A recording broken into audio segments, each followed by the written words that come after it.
indivisible, with liberty and justice for all. Thank you, and you can all be seated. And it is 9 o'clock on the money. So we'll open our meeting, and this morning we have an opportunity to have a presentation on our social media marketing, which is a huge part of what we do to make sure that we can reach people within the city, and the very, very creative way our communication department handles that, and Kevin Cook is going to kick that off. Thank you, Mr. Mayor, for this great opportunity. I have Jamin Smith, who is over our digital content. He will also be helping me with this presentation this morning.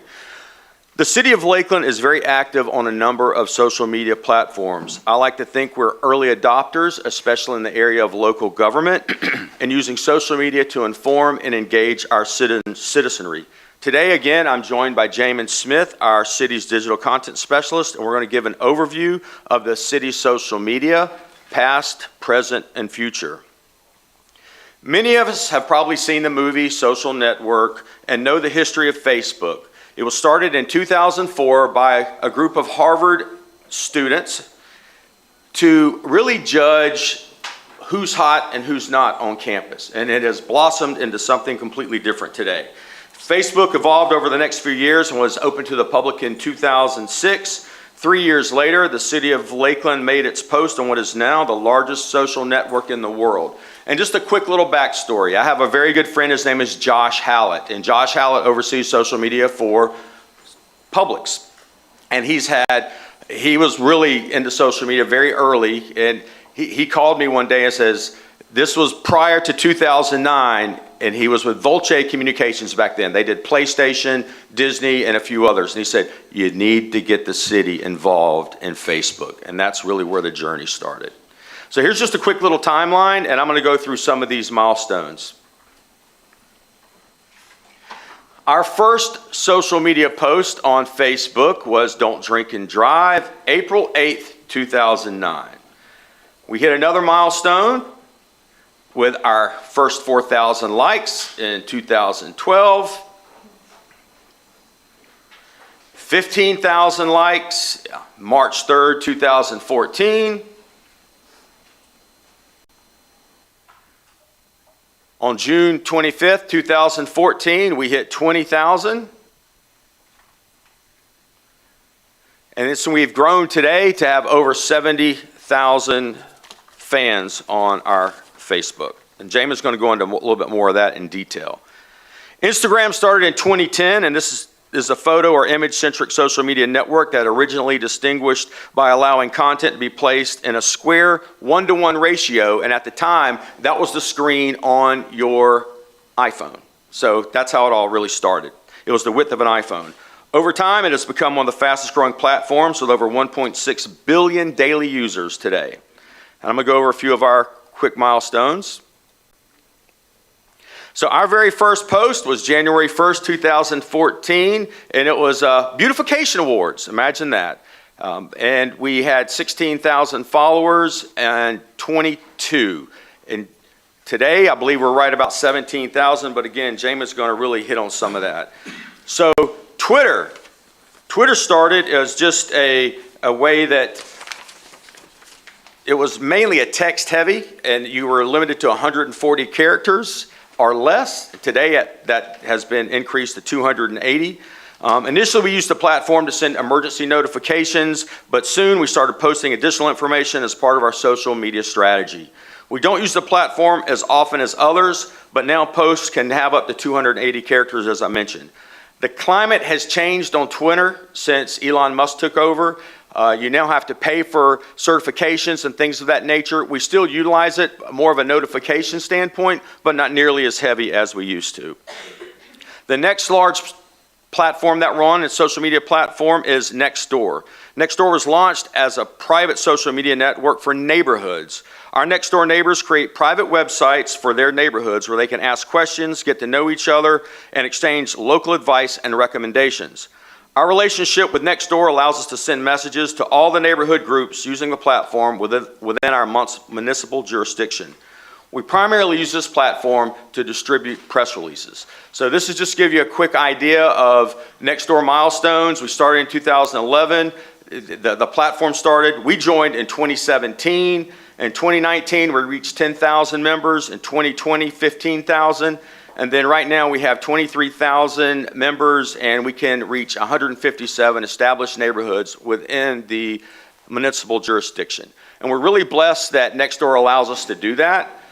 So it's really a good way, especially to get emergency notifications and things of that nature out. And during hurricanes, Nextdoor is a great platform for us. It does very, very well. Now I'd like to introduce Jamin Smith, our digital content specialist, who's put this presentation, this backside of this presentation together for you. Welcome, Jamin. Thank you, Kevin, for getting us kicked off. Now, typically, you would see me up here taking photos during proclamations. Now, where those photos go? On social media. So, with that being said, Kevin has talked about what we've done in the past. Now, we're going to talk about where we're going in the future. So, currently, as we sit, we're looking at audience data. So, being on social media, you have to understand your audience. So, it's very important that you do the research behind the scenes so that way you know who you're speaking to. So currently, over the major platforms, we have over 100,000 followers. Now, with those 100,000 followers, we've done the research over the past 3 years. We've had nearly 150,000 messages that we've either sent or received. And what does that mean? There's been over 150,000 notifications on my devices that I've seen throughout the last 3 years. But moving forward, you know, we do a great job of answering those messages in a timely manner. I work very closely with Christina Camp, our administrative assistant. You know, we're in the modern times, and so most people are sending less emails and calling less and reaching out to us on social media. So it's very important that we respond in a timely manner. Now, diving deeper into this audience data, we have to understand who our audience is in order to specifically cater our content to them. So what we've noticed is over 70% of our audience are women between the ages of 35 and 44. Why is this important to know? Because like I said before, it helps us tailor our content to be able to best reach them. And just a broader audience, so it's good to know. And in order to get this data, we're using tools like Sprout Social that gives us in-depth research and behind the scenes at a click of a button. We're able to get all those messages in at one time. It is a digital content platform management tool that we use. And so with it, it allows me to look at all of the posts and schedule them all in one place versus having to be logged into these different platforms at one time. So the golden question, all right, performance summary. We're going to look at some key points. We have impressions, engagement, post-link clicks, and engagement rates. Now let's talk about impressions for a little while. So when we're on social media and we're seeing these posts, if it's coming across our feed, that's what we call an impression. Now if you like, share, save, whatever, engage with that post, that is recorded as an engagement piece. And with the post-link clicks, what we're doing is we're funneling our audience to the website where they can read more information because it's tough to get all this information at one time on every single post. Engagement rates. Doing the research behind the scenes, we've learned that the average engagement rate for a municipality or organization our size, it's good to be in that 1 to 5% mark. If you're looking at this post right here, it's 6.7%, which means we're above average, and I'm very proud of that. Now, the golden question is, what makes a post go viral, right? And it's very simple. The answer is, it's simply complicated. Because it takes multiple factors to make a post go viral. And so I'm gonna lay out a few of those that you can use in your personal social media that could help you get the attention that you're looking for. First up, we're gonna talk about eye-catching visuals.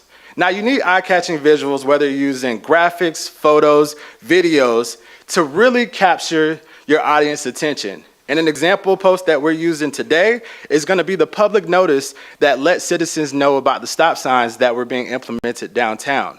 Now, the order of operation is, once we get this press release that's written by Kevin, then it goes out on social media and the website. It's key, the website. But with that being said, eye-catching visuals. When you're looking at this post, you see the stop sign. It's in red.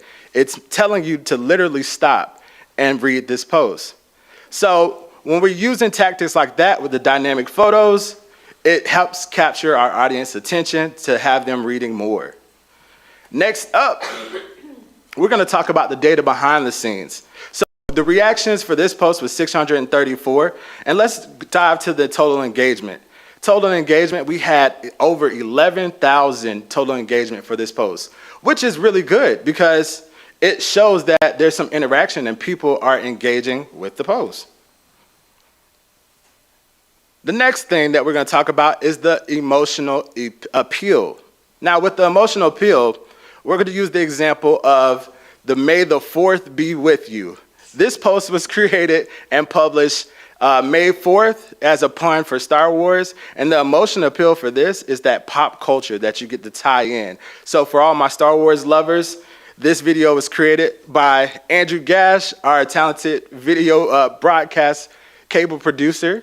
And so it showed Darth Vader doing regular Lakeland things. And so with that, you're able to see, have a tie, a personal connection with the content that's going out. In the video, it showed us show Darth Vader in the library, pulling permits in City Hall, and a number of different things that Lakelanders would normally do. The data behind this. So for this post, it's our wow factor. So this is something that our audience typically wouldn't expect to come from our platform. Well, we need that every now and then because we like to have fun too. So it's important to show our personality based on the content that we put out. So we had over 1,100 reactions. Total engagement was over 3,000, closer to 4,000, and shares was 297. I mean, one share I'm happy with that, but 297, thank you. It shows us that we're doing a good job. Next, we're going to talk about timeliness. Now, this is very important because without time, then you lose relevancy. So it's important to stay on timeliness so that way you can have the most effective post you can. So the example that I'm using today is the tribute that we created, designed by Kelsey Combe, that it was about the Queen's passing last year, and this is also the same year we celebrated the 65th anniversary of the Queen donating the swans to Lakeland. So with this, if this went out a day later after her passing, then the timeliness would kind of have been it wouldn't have been as effective. But we put this post out the day that she passed, and it was a success when it comes to capturing our audience attention.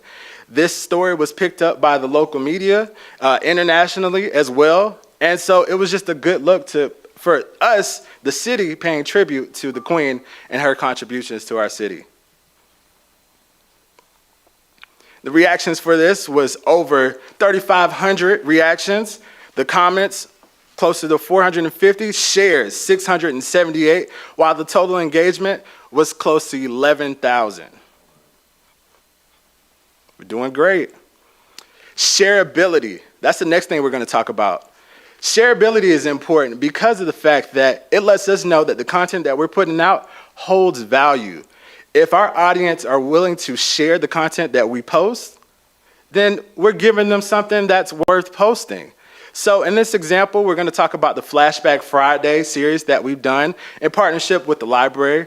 Great people over there, the librarians, Luann Mims and Rebecca Wallen over the LHCC, Lakeland History and Culture Center, do a fantastic job vetting these stories, right? There's a lot of information that could be out there about the history of Lakeland. So these ladies work very hard to make sure that these stories are accurate and they go out in a timely manner. So this partnership that we have with the library, it's all started, well, at least for this series, in 2020 when we started doing renovations for the Lakeland History and Culture Center, the library main branch. Well, the thing was, we wanted to introduce the history of Lakeland in different ways and share these stories that people may not know about. The series was such a success that we decided to keep it moving forward. And so we do this every Friday. So citizens, it's pretty cool to see the comments with this. And you'll see that citizens are making the connections within the story under the post. So they're like, oh, that was a part of my family, or that was my grandmother. So we love to see those types of comments. And it makes our job worthwhile because it shows that people really appreciate it. So we're looking at the shares here, 268. And with it being not as high as the last one, this is a series that happens every Friday. So we don't expect everyone to be knocked out of the park, even though 268 shares is amazing. We just look forward to the next one. Next up, we're going to talk about being short and sweet. Short and sweet. This is a series that we called Hey Lakelanders. Now with Hey Lakelanders, you're addressing our audience, who specifically we are looking to respond to this. Short and sweet is all about engagement. So for this question of Hey Lakelanders, it says, who was your favorite teacher in school and why? Now this post went out during Teacher Appreciation Week, which shows the relevancy in a timely manner. So what we found, and the research shows behind that, people love to talk about themselves. Can you imagine? Right. But it's okay. It's scary. It's not as scary to talk about something that you personally go through and you know about. So we encourage people to tell these stories with these short and sweet posts. They don't take a lot of effort. You can just give your perspective of what you're talking about. Another short and sweet example would be the Trivia Tuesday. You give a question, you have 4 answers that you get to choose from. The first person who gets the answer right, they may get something. We got a little surprise for them. But with that, all the information that is published when asking that question could be found on the website. So we're encouraging citizens to utilize that resource of understanding what's on the website to help them answer the question. All right? So with this, look at the comments, 684. That is 684 notifications that I have on my devices. But it's all in good fun because it's really cool and really fun to see the comments and the stories that are shared within these posts. Next up, we have humor. Now for me, the best way to get my attention is really to make me laugh. So we have to have out-of-the-box thinking when it comes to advertising events and different things that are going on. As you saw with the May the 4th Be With You that was produced by Andrew Gash. Well, this one was advertising for the Swan Roundup. This was produced by Nate Graham. And I said, Nate, we need something to really make this event pop and expose people to what's going on. So I was like, what if we did something like anime style? And that's all I gave him. And he took off and ran with it. And literally, we're running in the video. And so with that, this is another wow factor, a post that captured people's attention that they weren't expecting. Let's look at the data behind it. So the shares are up there. The engagement, total engagement is 600, close to 7,000 engagements on this post. Now, with that being said, that shows us that it was something that has value. Lastly, we're going to talk about opposing views. Now, every post that we put out, we try to put out in a timely manner. So with that being said, social media and the research done behind the social media tells us that engagement is engagement. It's our job as the communications department is get this information out in the full aspect, in every aspect of our post. We get it out in a timely manner, and that's going to help build the trust between the citizens and our organization. So for this post, we had over 13, close to 14,000 engagement. And this was something that people cared about. But at the end of the day, engagement is engagement when looking at social media. Positive, negative, it helps. It all feeds the algorithm. Now the algorithm, I haven't told you about that one. If you ever think about the old school Ghostbusters with the Mr. Puff, the engagement or the algorithm is like that. It's something that you feed and it grows and it grows. And what happens is the algorithm allows your platform to be relevant to others who may not be following you. So we're constantly feeding, that's why we're looking at likes and engagements and the interactions, because it all feeds this algorithm monster that's created by these social platforms to help give you this information in a timely manner. Now, other content that we would put out is informative content. So we have the monthly department focus that we started this year that helps tailor each month towards the content that we want it to be. And they all have to be relevant. So next month is July, which is National Parks and Recreation Month. National Parks and Recreation Month. And so with that, you're gonna notice a lot of content that's gonna go out that is tailored towards Parks and Recreational Month, all right? And so we're just gonna keep going. The nursery, anytime we have a chance to collaborate with different departments, we try to jump on it. And so we like to give individuals in department that recognition by just showing content that has value.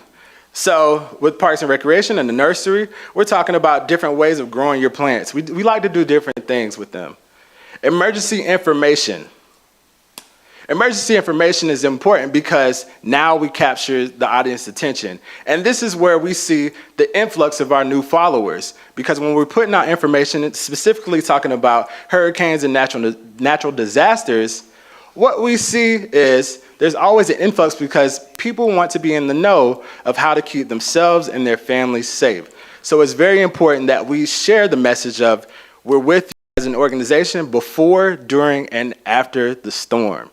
This is very important. Next up, we have solid waste updates. I mean, if you put your trash out and it doesn't get picked up, that's gonna be a problem. So we like to stay on top of that by introducing and notifying our residents that, hey, there may be a change of schedule, so just be aware of it. Now, we're going to talk about the strategy shift and how has our messaging changed since the beginning of our first post to where we are now. And after a lot of data and research, what we found is we got to adapt to shorter attention spans because it's hard for everybody to stay engaged and pay attention to our posts if it's too long. So how do we do this? I'm going to give you a graph right here that shows you from the last 90 days, there was over almost close to 13,000 viewers that watch at least 3 seconds. When we go to 15 seconds, it drops. Then we go to 1 minute, it's very small. And I think when you hit that 1 minute mark, this is for our local media. So they're looking at the live broadcast because we broadcast a lot. But they're looking for the entire story and not just those quick sound bites. Where are we going in the future? Well, the future is real. So we were talking about short form media. Well, reel is short form content, it's video that is used to engage with our audience very quickly. An example of that is meeting minutes. So at the end of every commission meeting, we have our Andrew Gash, who is wrapping up the meeting, whether it's 2 hours, 5 hours, y'all are sitting here, but our audience may not want to sit through the entire thing. The resource is always there for them to do that, but we want to recap that in a timely manner. Now, when we're talking about reels, we also have to talk about perfecting the hook.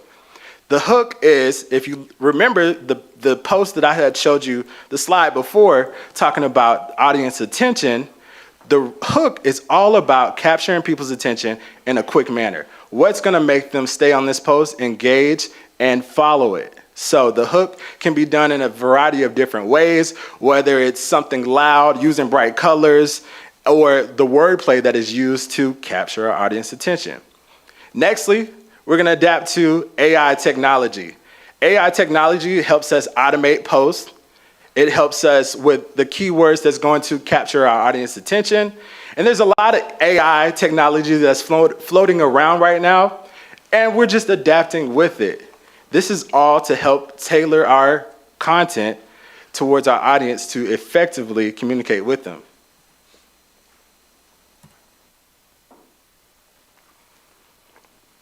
All right, so we're gonna talk about Red, White, Kaboom real quick. T. Mims, Red, White, and Kaboom. July 3rd here at Lake Mirror Promenade from 6 to 9 p.m.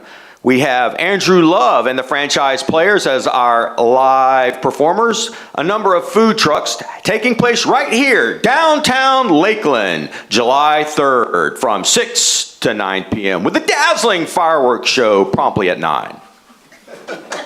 Very nicely done, sir. Thank you, Kevin, for that infomercial. All right, so what does it take to promote an event like Red, White, Kaboom? Well, everybody knows about it. So now it's just informing them on the smaller details, like who's performing, when is it happening, just a reminder. So when it all starts, this is a campaign. So we have to create some type of visual for it. So posters are created, and they're sent out across the city, digitally or in print. And then there's social media assets that we use to capture people's attention. So there was a Facebook group that was created, well, an event page that was created that is going to let us know an estimate amount of people who may be out there, even though we know that that may not be as accurate because people are just going to show up. We put that information on the website. We have maps.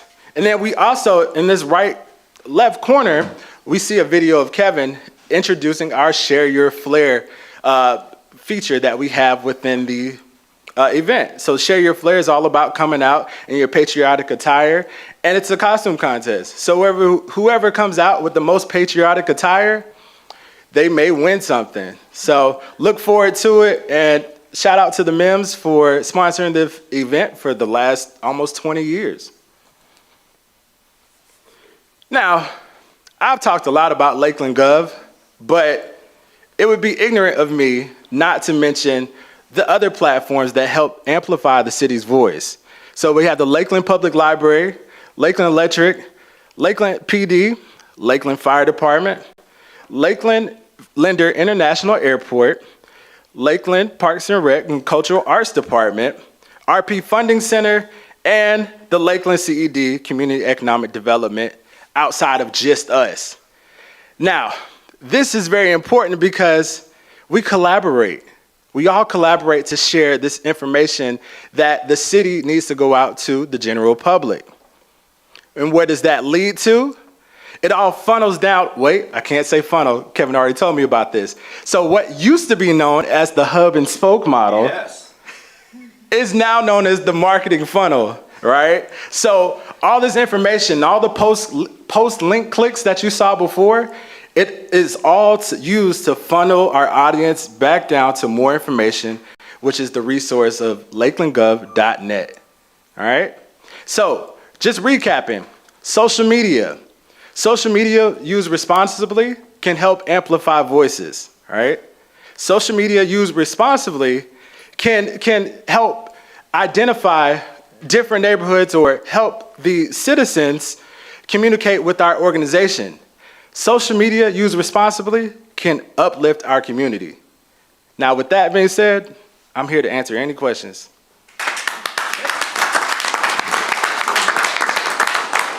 Well, first of all, thank you very, very much. That was extremely well presented.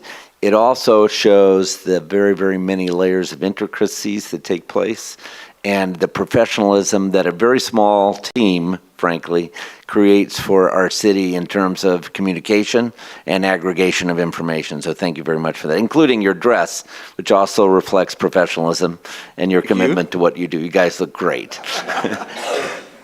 Comments from commissioners? Yes, Commissioner McCarley. Great job, so well done. Your graphics are I always compliment y'all's graphics, but I'm glad, Jamin, you brought up the algorithm. So really, that was going to be my question, but you covered it really nicely as far as how this is generated, more likes as it keeps populating into people's feeds and how important that really is. So share, share, share. Sharing is caring. Right. And so make sure that we all share everything. I think you guys do a really amazing job, and you're very timely with it. So congrats to you and Kevin and the team. And again, I love the Red, White, and Kaboom graphics every year. They're my Yes. favorite. They're so much fun, but great job. Thank you.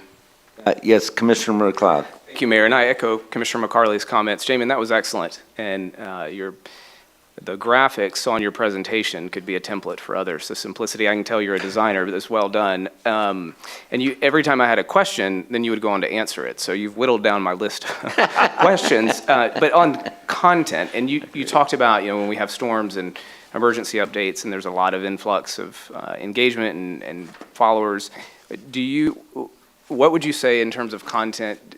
Do you know this will perform well, or this will get the most engagement? Are there topics or certain areas that we see consistently more engagement or performing better than others?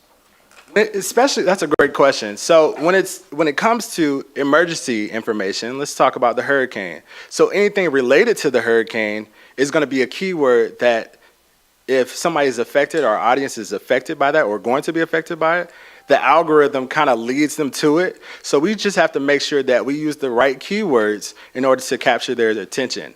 Outside of just the keywords, it comes down to graphics, right? It comes down to those eye-catching visuals. And so it's very important to have those and to know that it's not just relied on just reading.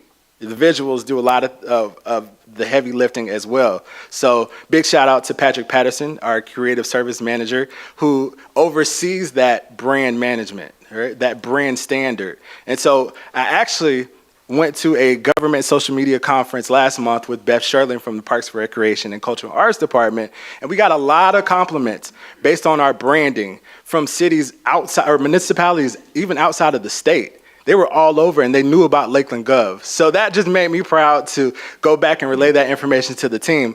But again, going back to your comment, those keywords and eye-catching visuals are going to help lead people back to the content that is valuable.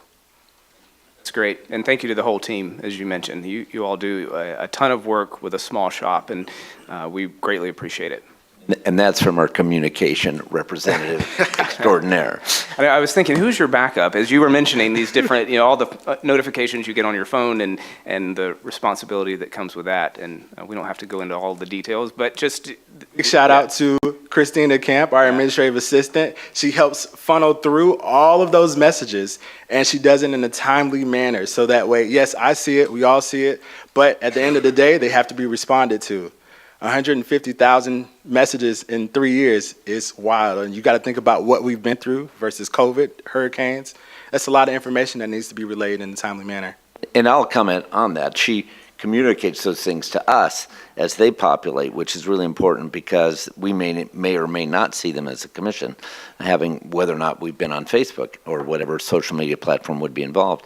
And she aggregates that and gets us that back, which is one of the things we see happening increasingly among cities are these entities that pop up that say, we want to be your voice, we want to gather it, we'll be a platform. And we have kind of consistently pushed away from that because we really believe we are addressing that. Dixieland Road Diet is an example of that. The swamps around Lake Morton and parking spaces is an example of that. How do you look for opportunities to find specific engagement needs and address them? Answer this? I mean, I can't, but Go ahead, I'll step in. Go ahead and talk about the monthly. Yeah. All right. So we have a feature called Access Lakeland. And so this is important because it's a monthly recap of things that have happened within our organization and are things that are going to happen. So putting out information like this, it takes you outside of the algorithm that people may or may not see the content. So this is all information that is emailed directly to our citizens, and that's going to keep them up to date on the latest and greatest news that comes out of our organization and around the city. Okay. Yeah. So what Jamin was alluding to, once we feature in Access Lakeland, our monthly newsletter, we feature a department. And what we've done, we meet with that department and we go over a number of questions. And from that, we then plan, not only for the newsletter, we plan social media, a campaign around it as well to highlight that department. So that's a big plus. It helps us engage with the department and find out their needs. And then from that, then we push it out to our citizenry. Commissioner Music and then Commissioner Reed. I just had a question. Is there money budgeted for advertising do we boost posts? Do we do things of that nature? We try to be very critical and organic when it comes to taxpayers' dollars. So we all like to use just organic, just based off of the organic reach that we have. So, A good answer. okay. And Commissioner, we don't really pay for post, and there are times like Red, White, and Kaboom. We may boost that, but when we say boost that post, it's going to be like $10, $15. It's not a lot of money. So the real answer is no, we don't have an advertising budget per se, and we do boost some posts, but they're mainly for events. And as Jamin stated, we try to keep everything organic, meaning non-paid. But there are times, especially for events like Red, White, and Kaboom, we will boost that. But again, very minuscule. That's why it's so important to focus on the engagement and the impressions, because the more of those that we have, we're feeding the algorithm that gets our content to our audience, or a broader audience. Commissioner Reed. Thank you. Fortunately or unfortunately, I have lunch every day with a group of concerned citizens from diverse areas, and they read social media and Ledger, et cetera. And so what you do really helps me, because invariably they're going to come back to me and ask for an explanation or more detail on what's going on. And it keeps me well informed as well. And of course, what Sean sends out, some other people send out. But it's really a benefit to me, so I can help regurgitate what needs to be said to the other people here that have concerns. So thank you very much. Commissioner McLeod. One more, thank you, Mayor. Kevin, when you said Access Lakeland, it made me think of the Acceso Lakeland that you all were doing, the Spanish language kind of recap of, based on that newsletter. Are you still doing that? And if not, is that something you plan to get back into the rotation? So we did that for a year, and we evaluated numbers, and the numbers were very, very low compared to the time that we're spending putting it together. So we decided at the time to just to let it sort of go away. As we noticed that just recently from the Polk County School Board, they talked about the Hispanic populations increasing, especially in Lakeland. It's something we plan to revisit. But again, we looked at the numbers, the engagement numbers, who was watching, and the viewership, and it was extremely low. It's a lot that goes into producing that. Right. But it made me think of that, and Sure. and just something maybe to keep our eye on as those the numbers of our Hispanic residents continue to increase. So. Right. And the larger platforms have a translate feature, which you can Right. cheat with by using. And we do. Yeah, right. Commissioner Simmons. Just like to say that I thought the presentation was excellent, it was lively, and it was eye-opening. So y'all did a great job. Thank you. Thank you. Before we exit, could I just give a quick shout out to Kelsey Combs? She's the one, her and Jamin worked together in putting this presentation together, and she put the graphics together on the template.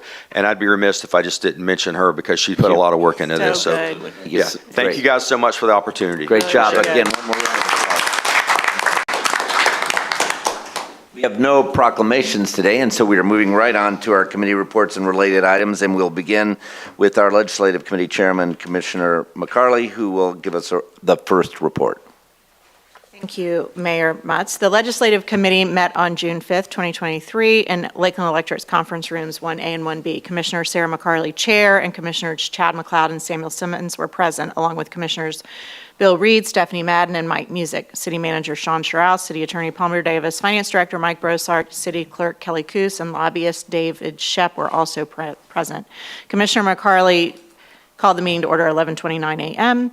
David Shep of Southern Group gave a presentation, a copy of which is on file in the agenda packet.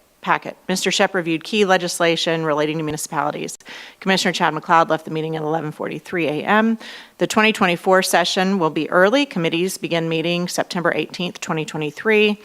The commission discussed the following. Commissioner Sarah McCarley announced that Commissioner Chad McLeod had to leave a few minutes early.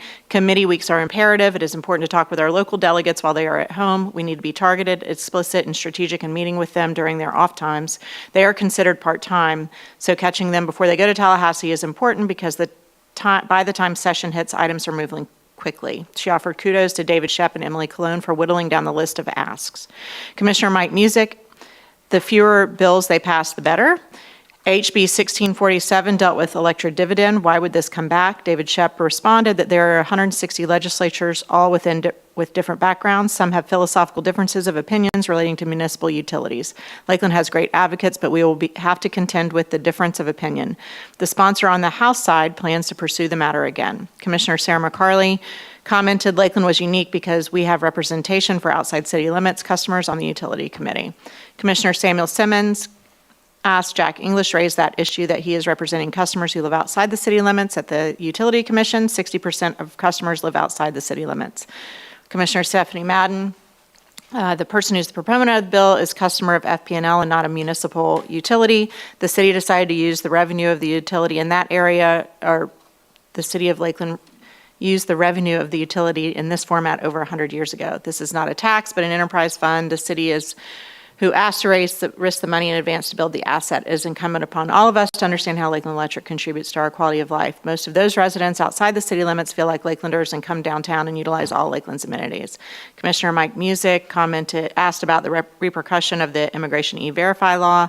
Mr. Shep anticipated a lot of repercussions in the private industry. Any businesses with more than 25 employees will have to do E-Verify. Commissioner Madden asked about the local ordinance impact statement requirement. What type of ordinances would be affected? Mr. Shep explained the genesis was to do away with preemption bills in Tallahassee. Cities would have to do an impact statement before they could ban a product or business. Commissioner Sam Simmons asked about affordable housing and how funds will benefit Lakeland. Mr. Shep explained this should incentivize developers to build affordable housing. There is a lot of funding available, $711 million, provided the governor signs the bills and approves the budget. Commissioner Bill Reed asked about comprehensive plan challenges and attorney's fees. Palmer Davis explained if a citizen challenged the city and lost, they would have to reimburse the city's legal fees. Commissioner Sarah McCarley explained that on even years, we have early sessions, which begin in January, and in odd years, they begin in March. Dave Shep thanked the commission for the opportunity to represent the city. And directed us to say now is the time to be meeting with our delegation. The committee adjourned at 12:04 p.m. So that is our legislative committee minutes. You had some additional comments you wanted to add to that, I believe. We don't need approval of this? Oh, yes, is there a motion to approve? Second. Okay, motion to approve in a second. Any comments by commissioners or questions? Roundouts. Any by the audience? Seeing none, all those in favor signify by saying aye.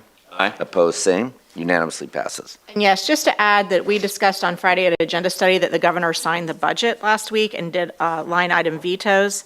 We are fortunate, the city of Lakeland, that our 7 wetlands projects survived, which will be $950,000. The historic preservation of Lakeland will get a $50,000 grant. The Polk Water Cooperative is receiving $8.5 million, and the Florida Department of Transportation allocated $116.5 billion, including $4 billion for moving Florida forward, which we hope will help our congestion on I-4. There were several vetoes that happened, the Kathleen Road widening, which is north Lakeland, and then also the 6th District Court of Appeal did not get funded. Those were just a few of the things. Lakeland, the LAL today did a very comprehensive list this morning, so if people want to read a little bit more about that, we just thought it was important to add it at this point in our conversation. That's it. Any questions or comments on that? Yes. Yes, Mr. Commissioner Mayor, Simmons. I know you are very knowledgeable about the water, the $8.5 million. If you could explain the positive impact that has.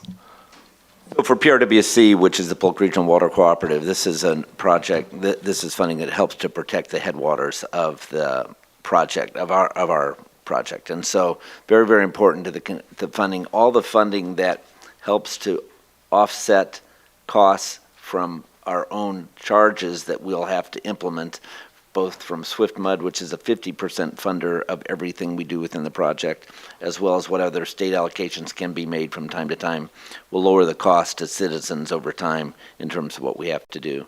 So our goal in PRWC is to make sure that that is minimized all the time, and the cooperatives are rewarded because of their working together to solve the problems as multiple cities, because we know the increasing pressure on water as a resource, and so we'll benefit from that.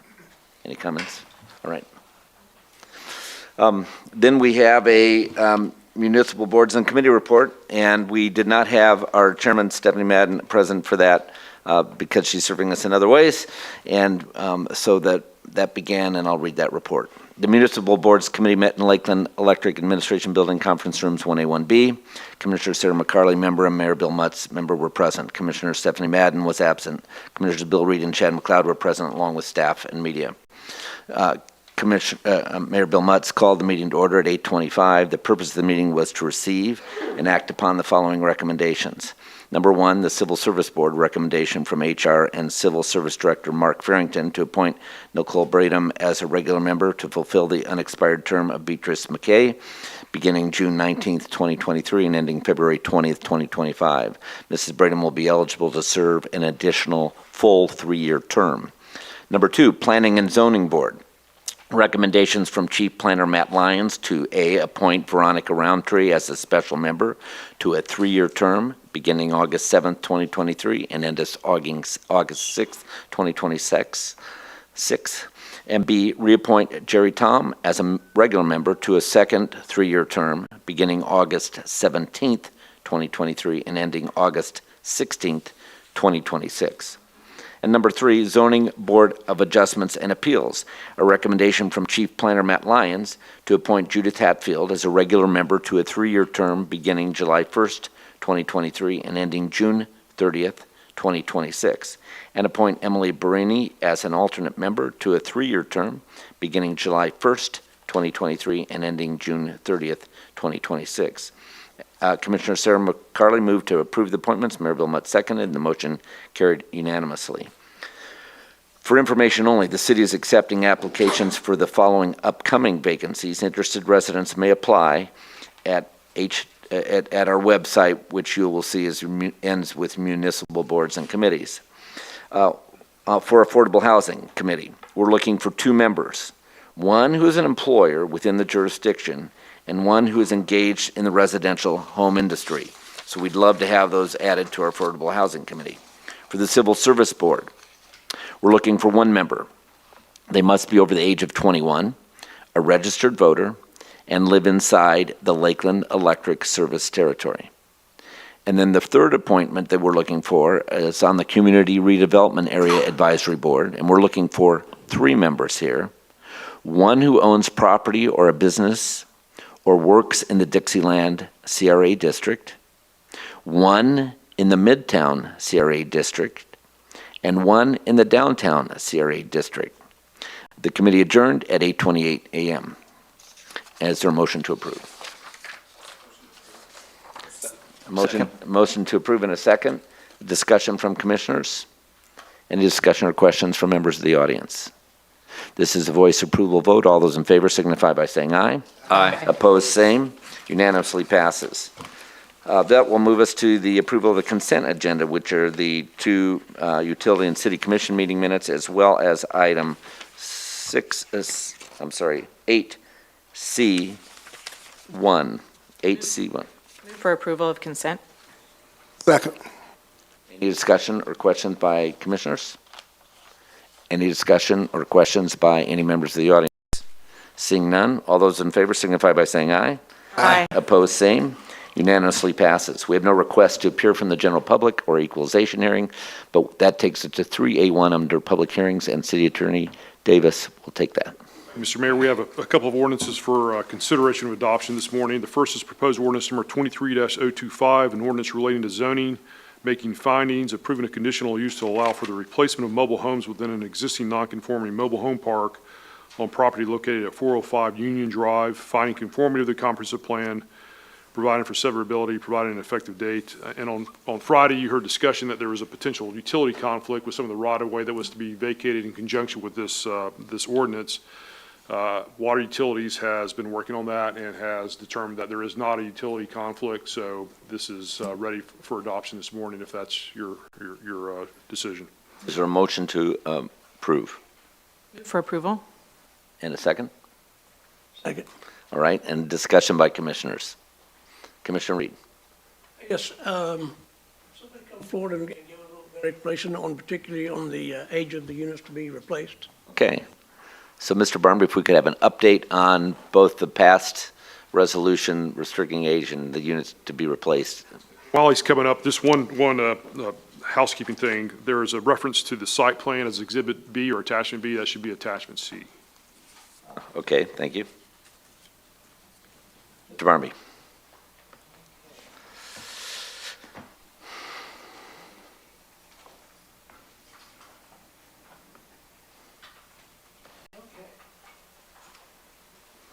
For the record, Chuck Barnaby with the Community and Economic Development Department. Commissioner Reed, what was your question again? Actually, would you address the replacement of the age of units? Sure. So for those that are interested, this is the project site. It's located on the north side of Union Drive in what we call the Robson Street Enclave area, which was annexed into the city back in 2000. And so essentially what this conditional use would allow are for the units to be replaced an age that's no greater than 25 years at the time of permitting. And so it would allow upgrades to those individual units over time, kind of as part of what was allowed through the Land Development Code as amended back in 2021. Thank you. It's incumbent that people know that, but they're going to be doing this in the future, that they'll get stuck and buy some older units and think they can put them in there, but they have to be newer than 25 years. Thank you. And that's at the time of permitting date for that unit, right? So Sir. that's a rolling factor. Other questions? Anything else you want to augment on this, sir? It's pretty straightforward. The conditions of approval, the permitted uses that would allow the existing mobile home, listing existing mobile homes to be replaced subject to the development standards and conditions approved below. Site development plan would also be allowed. The approval would be subject to the vacation of the Collins Street right-of-way and a utility easement on the north side of the project site. So if you could bring up the C, attachment C, that I think really shows it well, just for purposes of the audience.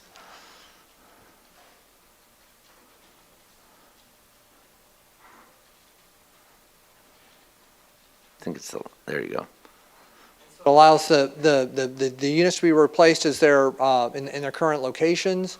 It would also require buffering upgrades to the dumpster enclosure. It would also require that the internal drive be constructed and maintained in a durable dust-free state.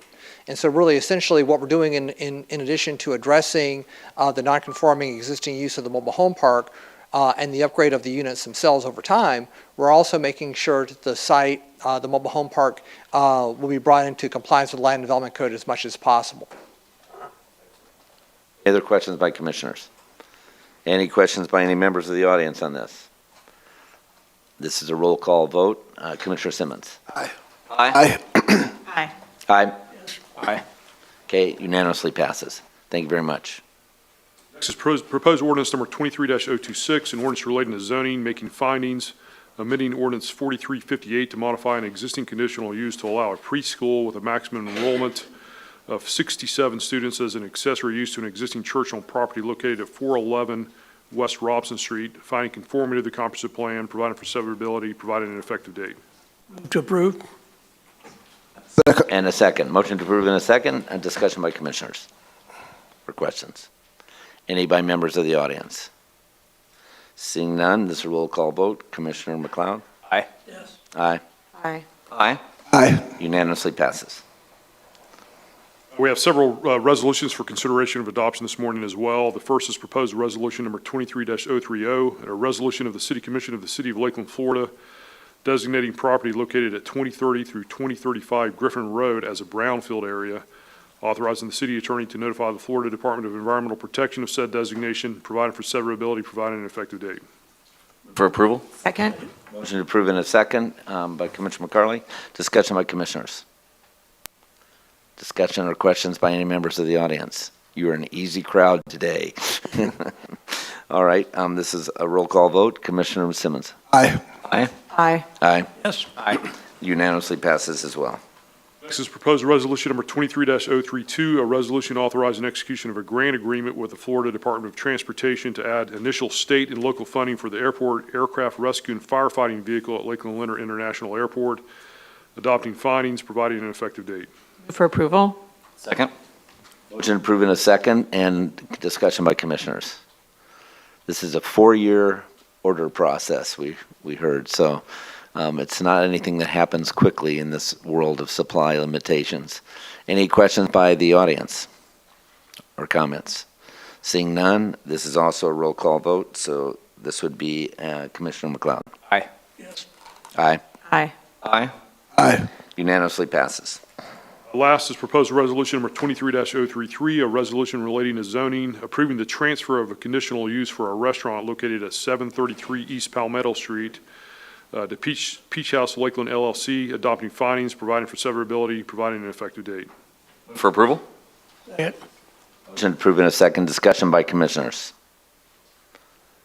Seeing none, any discussion or I'm sorry, Commissioner Thank you. Reed. Again, Go ahead. on Friday, somewhat related to this, I think it's 8:05, I'm not quite, I asked about the, House, patio 850. the tents on McDonald Street for that, I know they're going to have a recreational area here, but not going to have a tent, but I asked for clarification on the portable tents out there for a period of time. Can you? Again, for the record, Chuck Barmby with Community Economic Development. We're still looking into the permitting of that specific location. Tents are allowed on a 90-day period over a 1-year span with an extension of 90 additional days, subject to the approval by the Director of Community and Economic Development.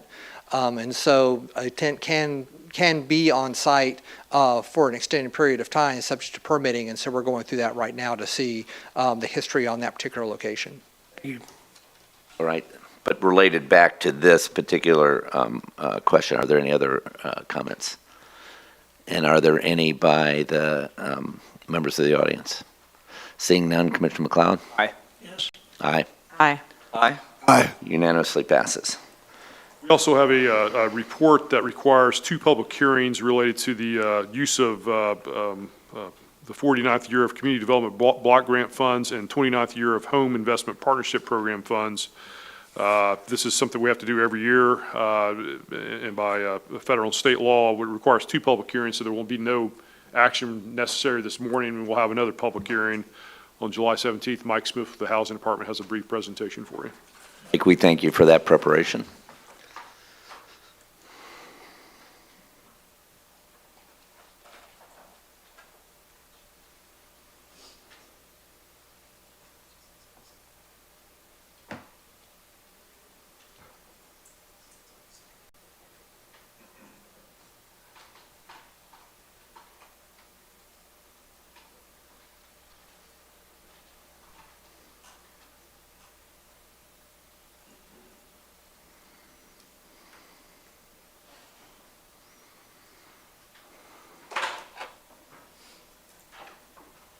Welcome, sir. My name's Mike Smith. I'm the Housing Programs Manager for the Community Economic Development Department for the City of Lakeland.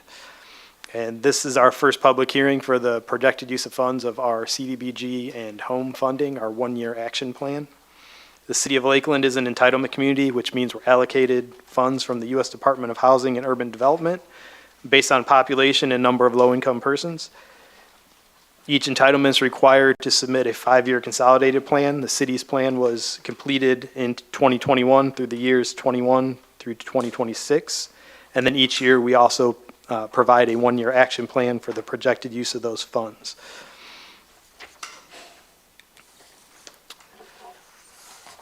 Community Development Block Grant are federal funds that was created in 1974, offered since 1975, and they're administered through the Department of Housing and Urban Development.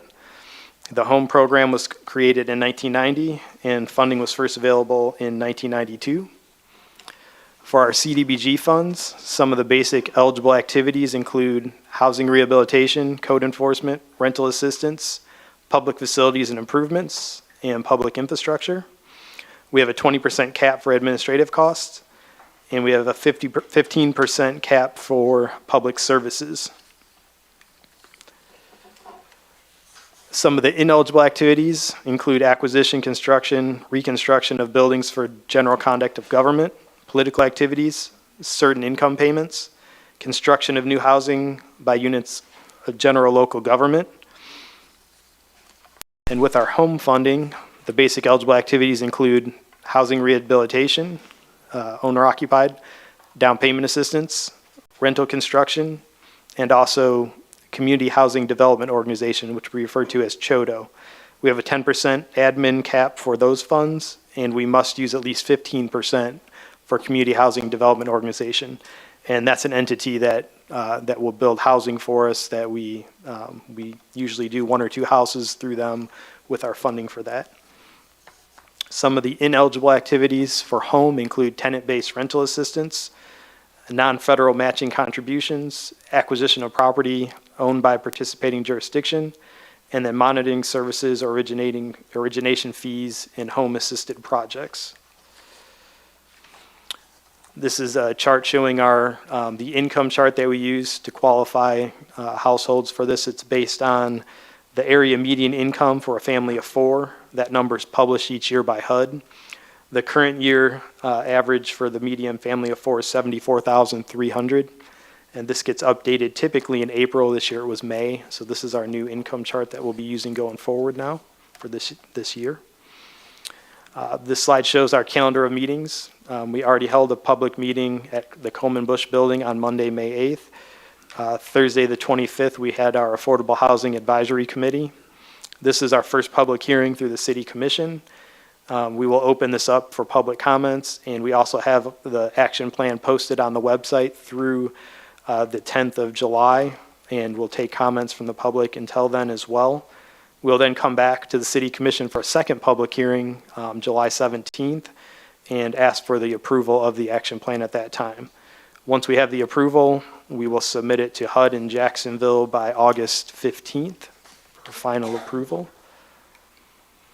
This slide shows our current fiscal year, which runs October 1st through September 30th. Last year, this is the current entitlement that we're working through.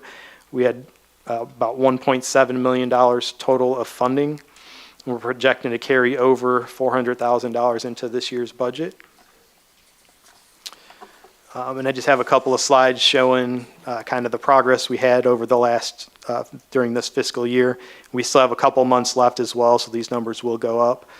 We had about 15 rehab projects, 2 reconstructions, 3 major occupied owner renovation projects, and 10 emergency quick fixes. We were able to assist 24 persons. With our down payment assistance program, this has increased to 11 since I put the slide together. So we've had 11 home purchase assistants, and we've been able to assist, the number is now 43 persons. And these are just a couple of slides showing some of the, what we're doing with the funding that we receive. So this was a house that was in disrepair that we actually did a complete tear down and rebuild. So this is the new home that went in its place. And you just have a couple of pictures of that house there.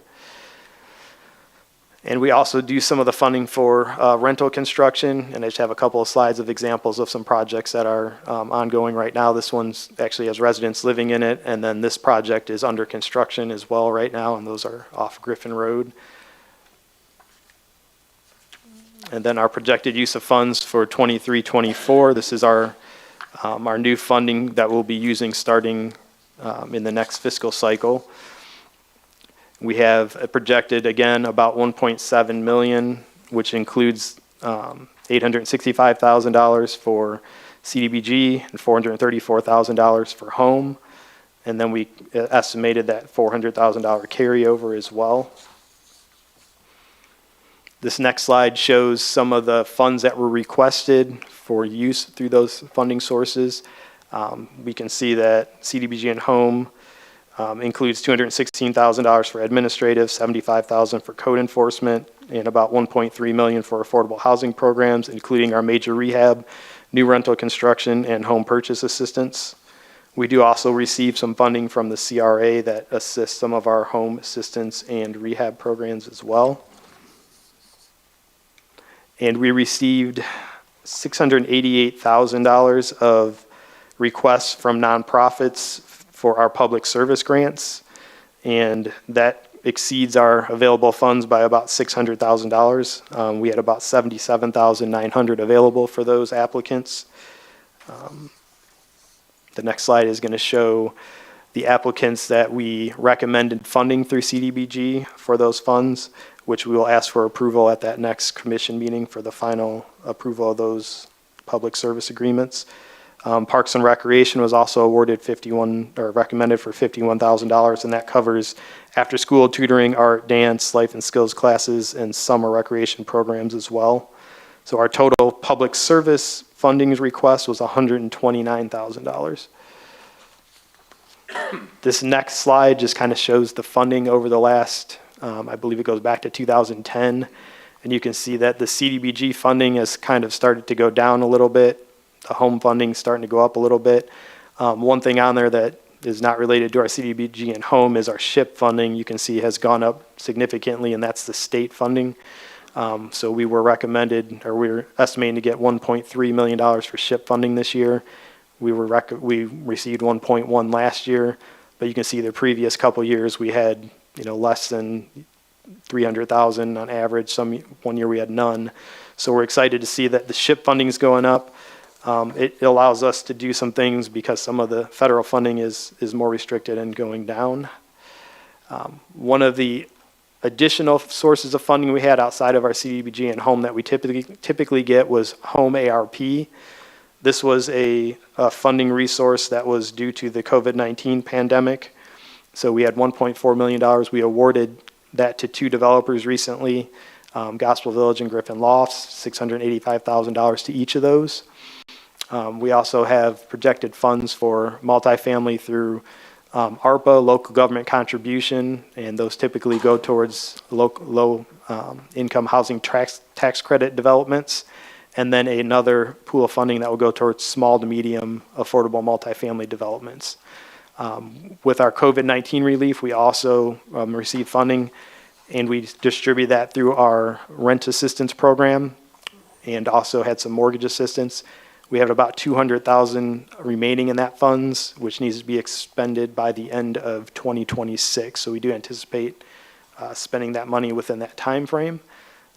They just extended it. It was due the end of this cycle. It's been extended to 2026, so we will go through that funding as well. And I believe I reached the end of my presentation. We do have, comply by fair housing rules. If there's any questions or concerns, you can reach them on the hotline or at the website for HUD. And if you have any questions for me, please let me know. I want to open it up to public comments as well, but if the commissioners have any comments. This is not an action point, but do you have any questions you'd like to ask specifically Commissioner Reed? Thank you. How much did it cost to rebuild that little house you saw, the red house? And then did the people that were living there, did they get to move back in it? They had to pay a fee, or was there a mortgage put on it? Can you explain that process? That's an interesting concept. So when we do the tear down rebuilds, we'll move the person out, obviously. Some of our major renovations requires them to move out as well. We have a stipend that we can give them to help them with relocation. It's not enough to cover the entire time of the construction, but we do help them try to find a new place to locate. But yes, they do move back in.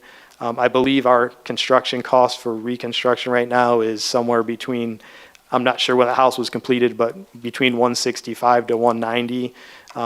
That was, I believe, a 3-bedroom, 2-bath. So what happens is the resident doesn't pay anything to us. We put a lien on the home for the amount that the work that we do is. So if it's a reconstruction, that's typically on there, and a 30-year lien will go with that. As long as they stay in the house, they don't ever pay that back. If they do move, or if other things trigger that lien, they have the option to pay it back, or if it's an heir that takes over the house, they can qualify and it can stay in their family as well. But yeah, they move back in. There's no fee, that they don't pay anything during the process. What is the qualifications to meet that criteria for a family? So most of our federal funding is up to 80% of the area median income. So the household income has to be 80% or below, and it's based on the number of people in the household. So if it's, that's what that chart I had up there earlier would show, the different ranges. What is that 80% today, do you know? 80% is, let me see. I know the amount that they base it off of for a family of 4, the median is 74,000 right now. So it'd be, for a family of 4, it's 80% of that. I have the chart on here. Let me back up a little bit. It breaks down each income based on the number of people in the household. Okay, there it was, I passed it. Okay, so for the 80% number for one person's 40,000, for 8 people it goes up to 75,400. And so for the federal funds, we're bound by that 80% number. For state funds, they typically will let us go up to workforce housing, so 120% and possibly up to 140% for some other programs as well through state funding. Is that only for people who have a home to be demolished per se, or a total rehab, or? So that income chart we use for all of our rehab. Some of it's minor, some of it's major. We also have the CRA Fix It Up program merged into the housing division. So that program focused a lot on exterior painting, fixing windows, fixing railings. So we do some minor stuff like that, all the way up to the tear down rebuilds. It has to be an occupant type of home as opposed to a rental home, stuff like that, right? It has to be owner occupied, so yeah, they had to have lived in it for a year. And there's some things that we look at as far as, do they have a mortgage? How much of the mortgage is still due? Is there a balloon payment? Things like that. So there are some things that we look at on there. And right now we have our list. It's probably about 18 months out for somebody to put their name on to when we would get to that person. So we do have a significant amount of homes, and the only thing slowing us down is how fast we can get contractors to do the work. Commissioner Reed, are you kind of asking what would have triggered that house? How much? Well, obviously I could tell by looking at it, but I didn't know, I just wanted the general idea of the cost. So some of the audience and the general public may not know something about Sure. stuff like that. So that's why I wanted to. But at some point in time, you have a percentage that's more to repair than, So yeah, we have a housing rehab specialist that goes out and does an inspection, and he'll determine whether we can fix the house or if it needs to be reconstructed. And a lot of these houses were built in the 20s or 40s, 50s, that just their wood frame. The floors are falling through, and yeah, it just makes more sense to rebuild it than it does to try to do the renovation. And this applies anywhere in the city of Lakeland, basically, doesn't it? Yeah, this is anywhere within the city city limits. limits. Carly? Mike, this is a great presentation. Thank you so much. How will, we have an agenda item this morning about ARPA funds of another $1 million going to affordable housing. Where does that fall in this? So with affordable housing programs, I kind of had a slide in there for our future multifamily. We just awarded that home ARP funding. So that one had a little bit stricter timelines on it. So we put that one ahead of the ARPA funding. The ARPA funding, if we're allowed to use that for multifamily, we're looking to put out 3 multifamily RFPs over the next few months. One of them will line up with the tax credits that the state offers, but we also want to have some funding for projects that need gap funding to complete their projects, or other new projects that will come that are not going for the tax credits. Or if there's multiple people that go for it, we can only support one. We'd like to be able to also support other projects that are not going to get awarded that funding source. It's coming through the home project, right? The home line item. The ARPA funding? Yeah, The ARPA funding is a separate funding source. The home ARP was through home. The Right. ARPA is through a completely separate funding source. I'm just looking at our presentation that Mike's going to do in a little bit, and it says the home program, the income limits for low or moderate, it's like in the 3rd paragraph of that request. So we can talk about it then. I just wanted to make sure it wasn't reflected in your presentation as of yet. I just had it up there as one of the things in the future for multifamily projects as a potential funding source. And my second question is, and you may not be able to answer this, but this is for future reference, if you want to shoot me an email later, or Parks and Rec can. When we talk about giving some of the money, you had the slide with the programming, and you said some money will go to Parks and Rec for after-school programs and for programmatic activities.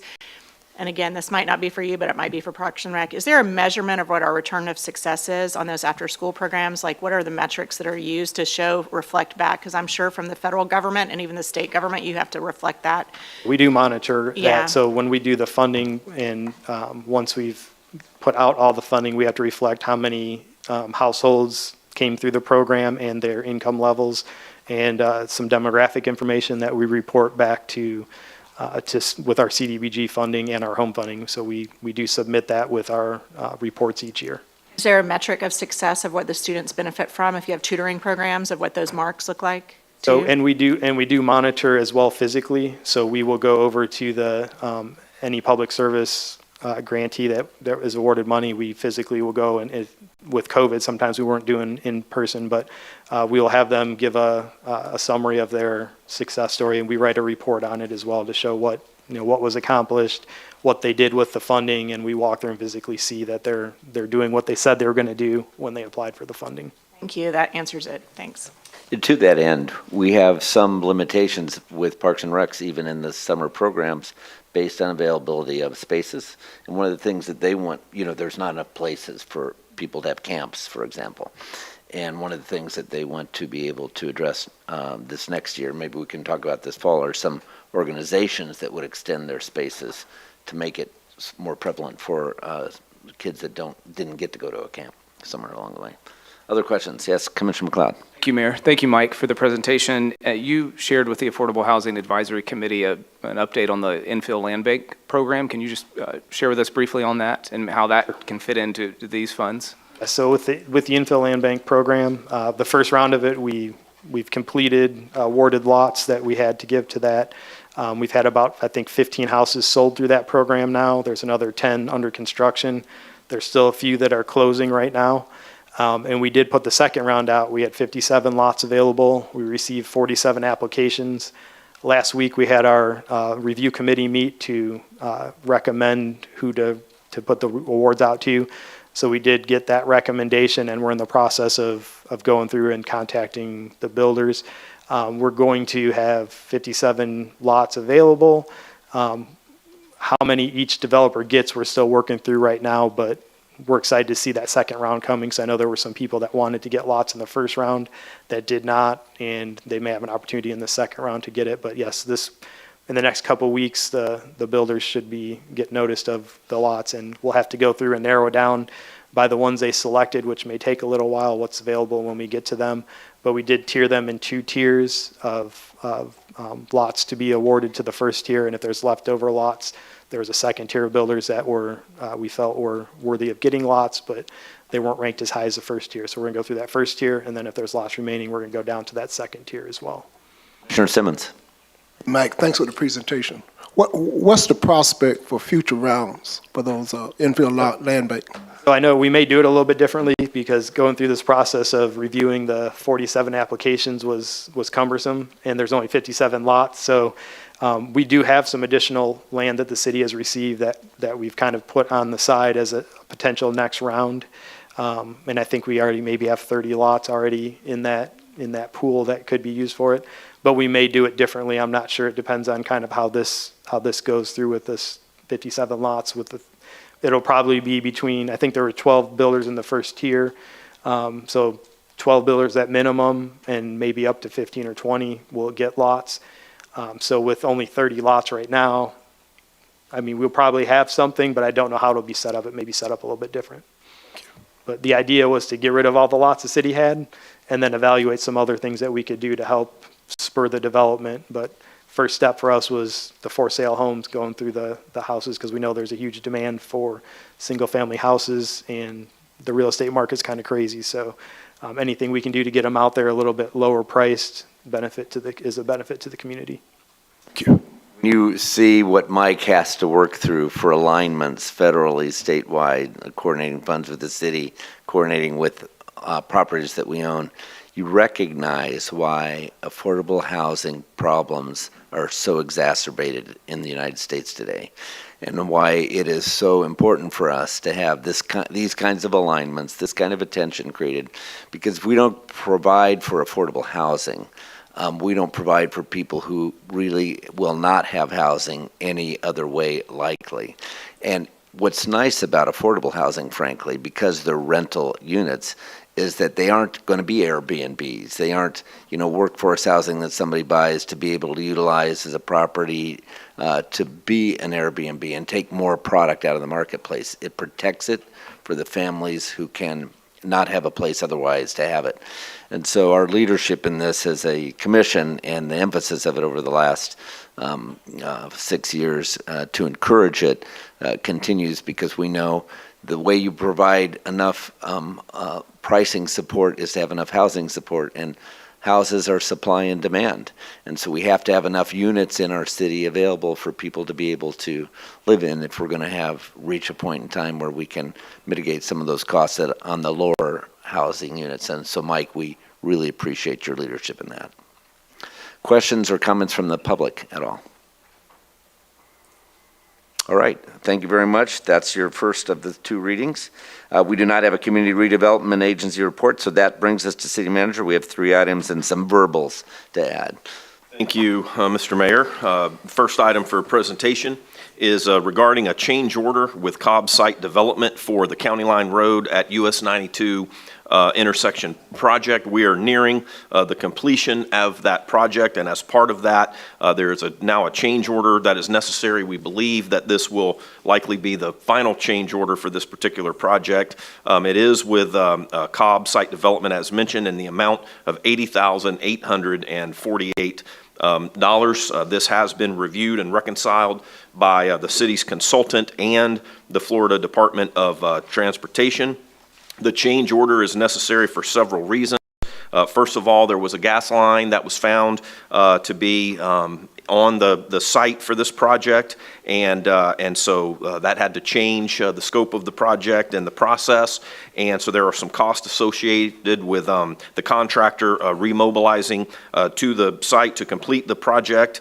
There's also was some additional surveying that's needed, and additional asphalt, paving, and milling, along with maintenance of traffic. Additionally, there are some overruns on cost, which is primarily for additional asphalt and a gravity wall that has been constructed or will be at the location. There was also, as part of the reconciliation, a change for $537 de minimis for the project, but needed to be included as part of the change order. The revised total project amount is now $1,856,228. The change order is funded through the Transportation Fund Capital Improvement Plan, and so it is recommended that the City Commission authorize the appropriate city officials to enter into the change order as presented.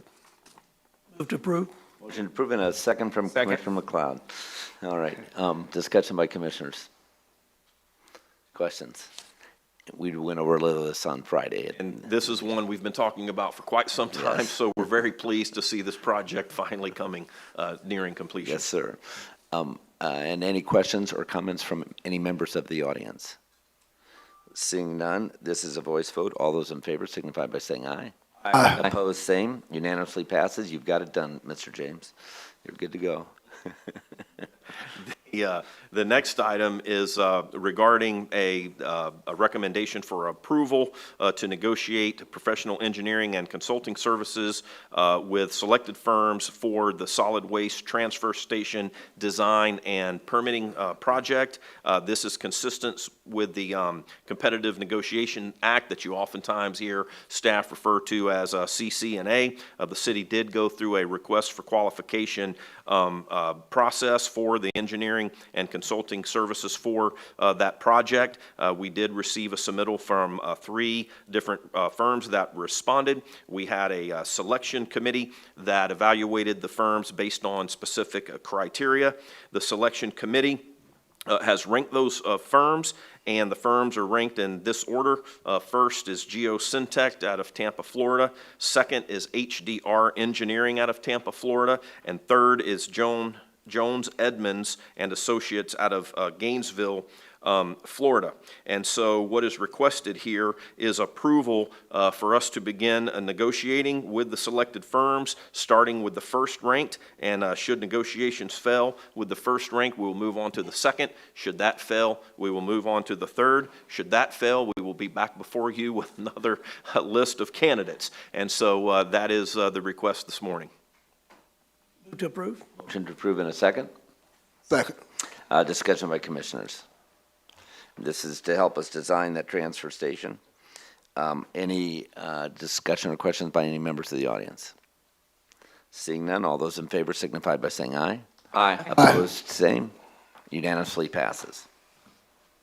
The next and final item is related to another change order with Cobb Site Development, and also an amendment to a joint a joint project agreement we refer to as a JPA with Polk County, and this is for the North Wabash Avenue Extension project. This is really related to 2 things. First is negotiated warranty work that's needed on the project, and second is the restoration work related to a water main failure that we had occur with the project. The change order amount is $129,788, and again, that would be with Cobb Site Development. This will include several different things that need to be done. First, there will be the repair or restoration of the water main failure that I mentioned a moment ago. The amount of that is $189,449. Now, that amount will be equally divided between the city and Cobb, the contractor. And then in addition to that, Polk County has agreed to reimburse the city for 50% of the city's cost, and that's why there's a need for the amendment to the joint project agreement. Additionally, there will be some asphalt friction course on Wabash Avenue for the Reading Point development. That cost is $35,063, but the developer of that development will reimburse $33,827 for that asphalt work to be done. So the total change order amount equates to $129,788. This will be transferred from the recently completed Lakeland Park Drive Connector Impact Fee project, and both of these projects are in the District 1 Impact Fee Fund within the Transportation Fund. Additional work that will occur as part of the warranty work will be to repair a pavement depression. There's a ditch pavement erosion issue to be repaired, a pipe culvert repair, and then there's a void under some asphalt pavement that will be repaired as part, again, of the warranty work. And so as suggested, there will need to be an amendment of that joint project agreement with the county. And so we recommend the amendment of the JPA in addition to recommending approval of the change order as presented. Motion to approve. Very good. Commissioner McLeod, and a second. Right, Commissioner McCarthy. Discussion. And this is funded out of our existing funds that we have available, as it reads. Yes. Okay. Any discussion or questions by any members of the audience? Seeing none, all those in favor signify by saying aye. Aye. Aye. Opposed, same. Unanimously passes. Mr. Mayor, I have one verbal. All right, sir. We love exciting verbals, so when you get out of your chair, we know it's going to become one. It's my pleasure to introduce to the community our new Assistant City Manager, who is joining the City of Lakeland for his first day of employment today. However, even though this is his first day of employment, he has as a matter of fact, he has a 30-year career in public administration service. Rob Hernandez is our new Assistant City Manager. He has served the counties of Broward and Fulton County, Georgia throughout his career. He has also served at the cities of Cape Coral, Coral Springs, Fort Lauderdale, and Savannah, being the city manager in both Savannah, Georgia and Cape Coral. Rob has an impeccable reputation among his colleagues in both the International and the Florida City-County Management Association. He is an operational technician with a very strong background in strategic planning and project management.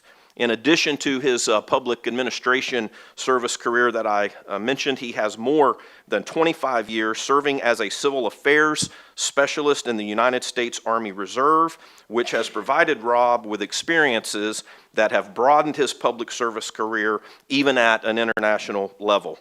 Rob Hernandez represents the type of experiential and professional diversity that the City of Lakeland aspires to demonstrate. And I, along with our Deputy City Manager, Emily Colon, and our city team here are pleased to welcome Rob Hernandez as our new Assistant City Manager, and I would ask Rob to come forward for some comments. This is an exciting moment, Rob, so we are glad to have you joining us.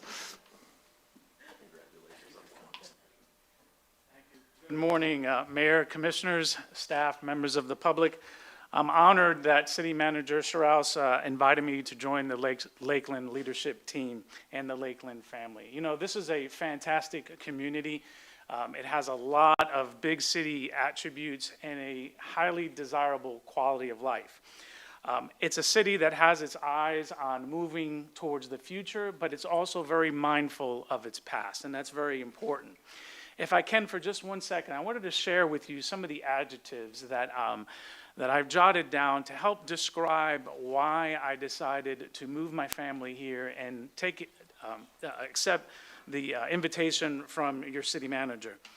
And some of the words that come to mind are creative, friendly, approachable, engaged, lively. And you can see all that just by the branding that you use here in the city. And by the way, I was very impressed with this branding when I saw it many years ago as a passenger riding Amtrak and coming through your city.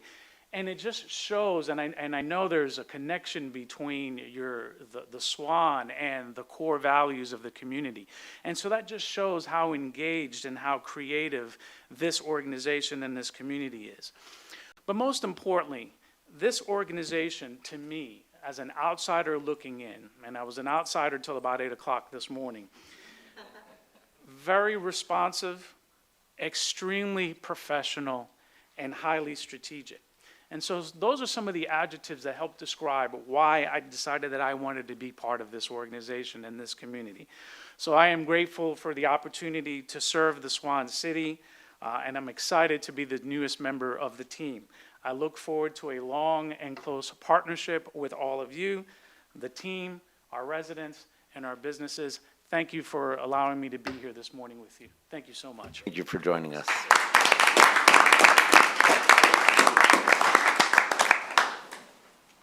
All right, that takes us to our finance director, and we were going to hear a report on an appropriation for our. But, I think it's Palmer first. Do this again? I did this Friday. I did the very same thing. I am so sorry. There must be something optically that messes me up in this, and I apologize for that. We were 6A, 6B. Mayor, we have two water agreements and one IT agreement. Alex is going, Landback of our office is going to introduce the two water items. Morning, Alex Landback for the City Attorney's Office. Attached for your consideration is a proposal from Vortex Services LLC for construction services to rehabilitate approximately 14,407 linear feet of degraded sewer pipe at various locations around the city. The scope of work of this project consists of 9 separate work locations that have been identified by wastewater collections using several methods. Most of these locations were identified by direct field observation. Other considerations were age, material type, and expected service life of those identified sewer mains. Vortex will be utilizing a cured-in-place pipe process, which is a trenchless no-dig method of pipe rehabilitation used to repair damaged pipes from the inside without disturbing the surface structures or materials. Vortex will access the sewer mains through existing manholes and then insert the cured-in-place pipes, which will then expand and line the wall of the pipes. The purpose of this curing process is to reduce and ideally eliminate cracks and holes that would otherwise allow rainwater and roots to enter the pipe, causing operational problems and mechanical failure. Now, I believe on Friday, Mr. Mayor, you had questions about intrusion and impact. We do have Rick Reedy who's manager of wastewater collection here, who will have a nice visual presentation as to this process, and so I will hand it off to him and then return for the rest. Thank you very much, Alex. Good morning, Mr. Mayor, Commissioners. Yeah, we put together just a little snippet of a video of a line. This was actually the line that runs under under Griffin Road and 98 North. It's a 24-inch ductile iron line that we just discovered recently. And I have like a before and after picture. About to come up. Well, it's on this screen. I saw it popping up earlier. I saw that picture. Yeah, I thought that might have been somebody's camping trip.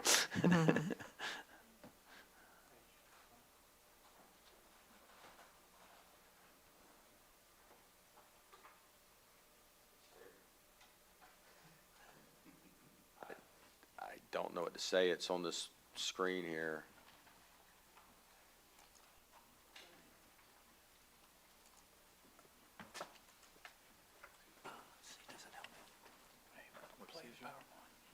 Well, I am. Here you go.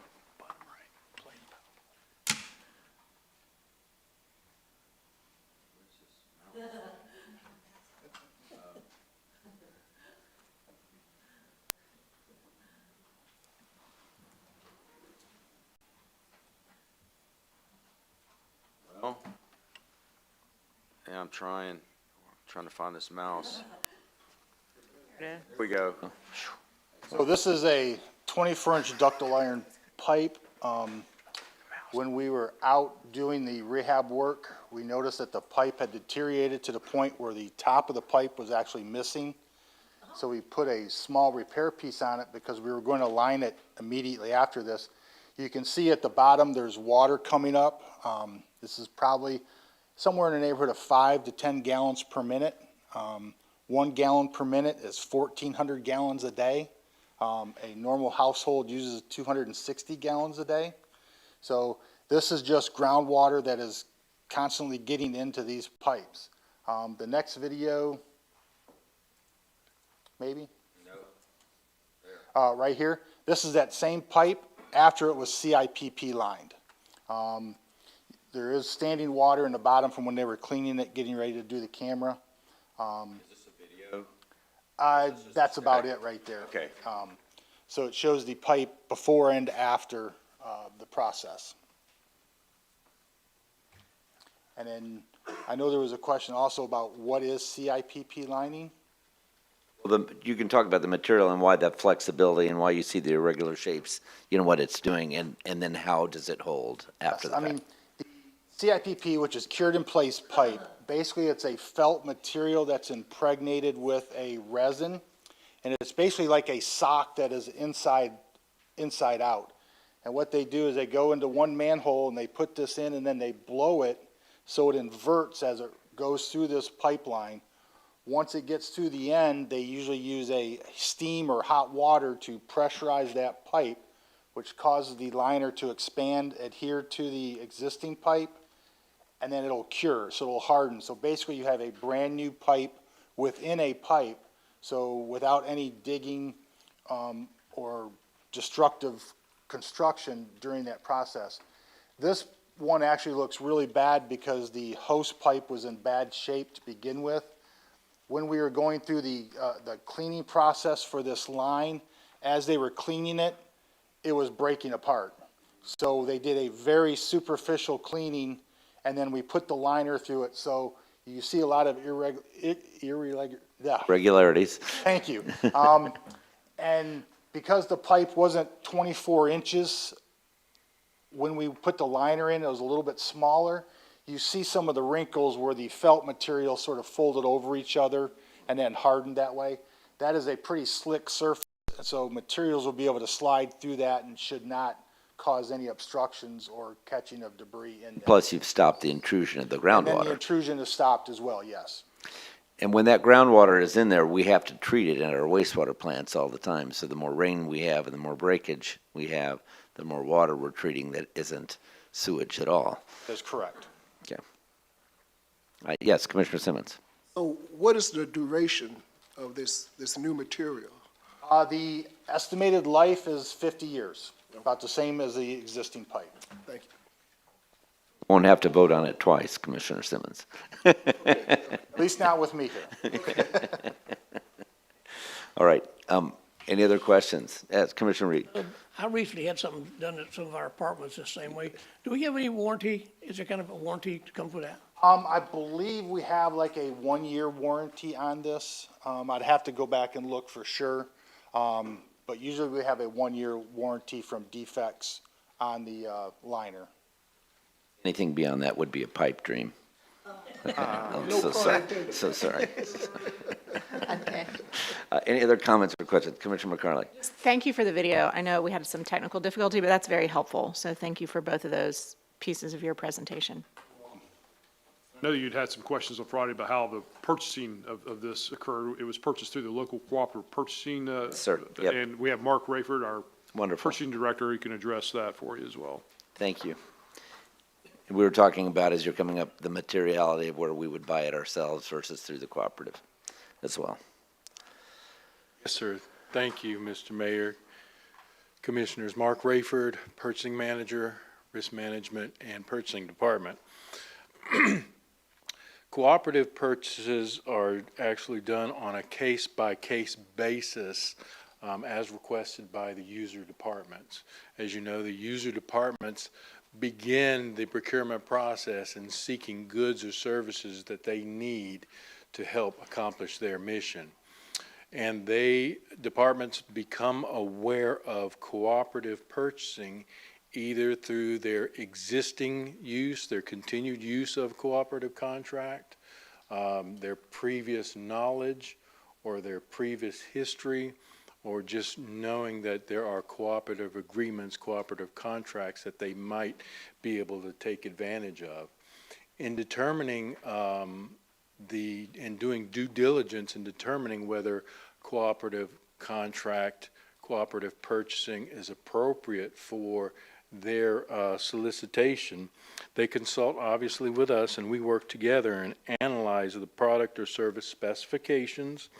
We analyze the pricing, terms and conditions, the cost to utilize the contract, shipping, minimum spend requirements, and the availability of contract documentation. We all do this to make sure that the cooperative contract does produce best value. Also, in determining best value, we look at important local market conditions to make sure our local market doesn't provide those particular goods or services that are required and requested by the department. Obviously, if we have a good local market, it would behoove us to solicit bids from the local economy in order to get the best price. Commissioner McLeod. Thank you, Mayor. Thank you, Mark. I know I had asked for clarification and background on how we decide to use a cooperative in a situation like this, and so that's helpful. That's great context, and just for those of us who are not in the government purchasing world every day, to be reminded how we got here, why we chose this route, and the competitiveness of the price, I know is a question, so that's helpful. Thank you. Other comments or questions? Any questions by any members of the audience? Okay. Alex, do you have anything else you'd like to present on this? Thank you, Mark. Appreciate it very much. Just wanted to wrap up on this. Vortex will be performing the scope of work under the attached proposal of a total not to exceed cost of $734,975.50, which is included in Water Utilities FY23 budget. This is a unit priced proposal, and the actual billing will be based on the installed quantities. The project is expected to be completed on or before September 30th, 2023, and is recommended by staff that the City Commission approve and authorize the appropriate city officials to execute the purchase order with Vortex in the amount of $734,975.50 for the above described project. Move to approve. Second. Motion approved in a second, and discussion or questions by commissioners? Any discussion or questions additionally on the motion by the audience? Seeing none, all those in favor signify by saying aye. Aye. Opposed, same. Unanimously passes. Thank you very much, Alex. Number 2. For your consideration is a proposed contract with Felix Associates of Florida, Inc. for the North Side Pump Station replacement. The city owns and operates many wastewater pumping stations. The North Side is one of the largest. Pump station is responsible for conveying the average of 2.6 million gallons per day of wastewater to the city's North Side wastewater treatment plant. The existing pump station was built in the late 80s and is nearing the end of life and needs replacement. Chastain Skillman provided the engineered plans, and the scope of the project, which we do have Guy Taylor here from Wastewater who will be able to explain a little bit more about it. The scope of the project includes a wet well, 3 new submersible pumps, and a new emergency generator. The city's purchasing department issued an invitation to bid to procure services for this replacement. 3 contractors responded to the ITB, and the following results were the responses. Felix Associates of Stuart, Florida for $7,231,750. C&T Contracting Services of Tampa for $7,444,600. Vogel Brothers Building Co. of Lakeland, Florida for $8,536,779. The difference between Felix and Vogel, which is a local contractor, is $1,305,029, and it is greater than the criteria permitted by the City of Lakeland's Ordinance 5850 for local preference to award the proposed contract to the local contractor. All services pursuant to this contract will be performed in accordance with the terms and conditions set forth in the contract that is attached to the agenda. The total not to exceed cost associated with this is $7,231,750. This project has been approved and budgeted in Water Utilities FY23 budget.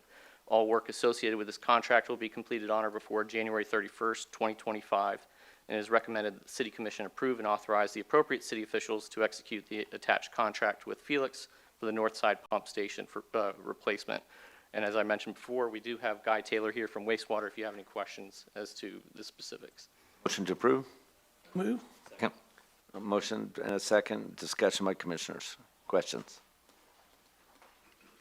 Any discussions or questions by members of the audience? Pretty much an important inevitability for us. All those in favor signify by saying aye. Aye. Opposed, same. Unanimously passes. Thank you very much. That brings us to item 3. And Assistant City Attorney Ramona Siriani. Good morning. Ramona Siriani for the City Attorney's Office.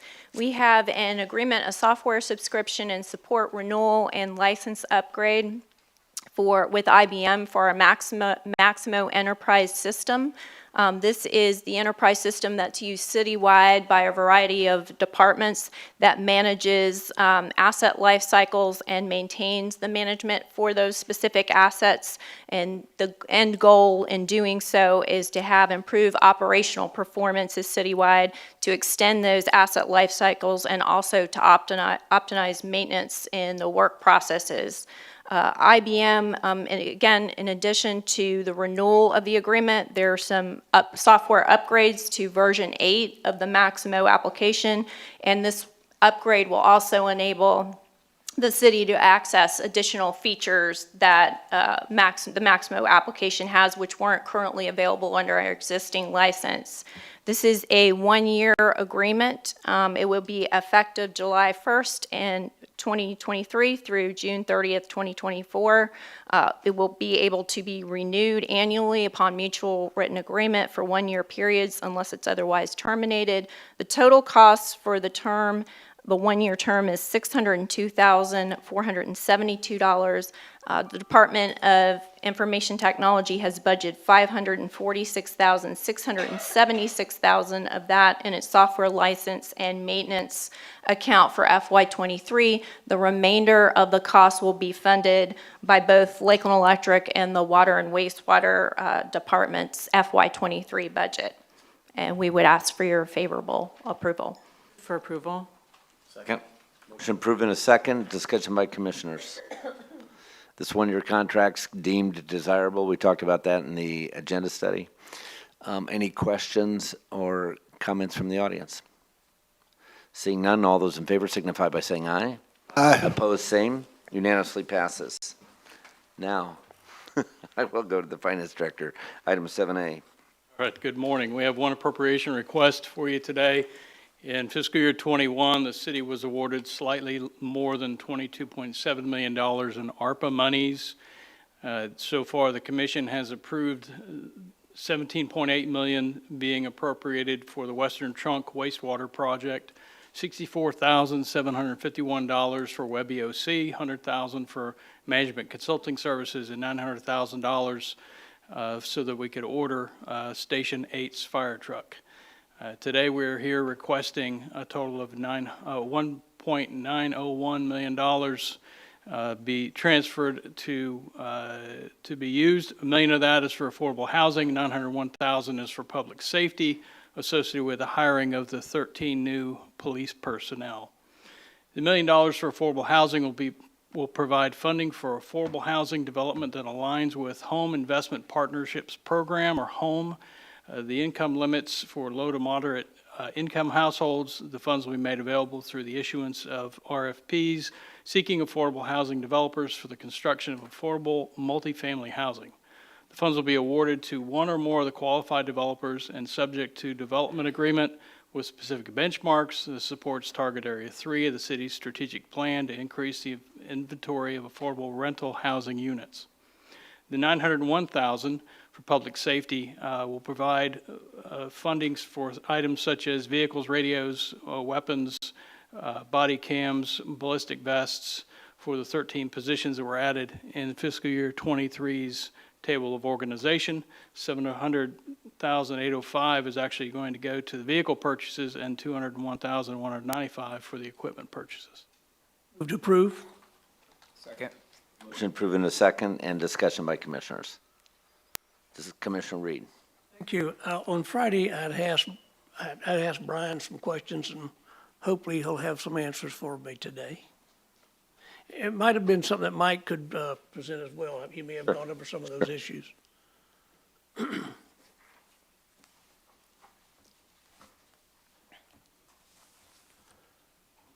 answer between the two of us here.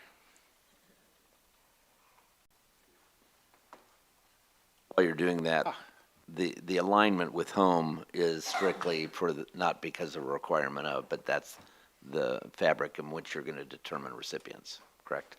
Qualifications. Qualifications, So yeah. the home typically has more stricter qualifications, so that's why it's lined up with that. I understand where she was coming from earlier now. Yep. Do you remember the questions I'd asked you on Friday? Do, and that's why we added the slides that or the first of two slides that I have up now that outlines the sources of funding that the city commission and the staff have made available for the housing affordability strategic plan initiative. So you can see those there, the general fund commitment, CRA, which of course is limited to properties within the boundaries of a CRA, our regular home program, which Mike went through the action plan earlier, the home ARP, which is a part of the American Rescue Plan that was specific to the home program. So that 1.4 million is tied to the home program and those eligible activities. Interestingly, that piece of ARPA is directed specifically at addressing homelessness. So the 1.4 million, Mike earlier outlined Gospel Village and Griffin Lofts as the recipients of that assistance. You know, that is in either preventing homelessness or reducing homelessness, yes. The Home Chodo is for development of affordable, typically ownership housing, although rental is available. The SHIP and land values there you see, and we've pulled those as part of the Commission's strategic planning retreat.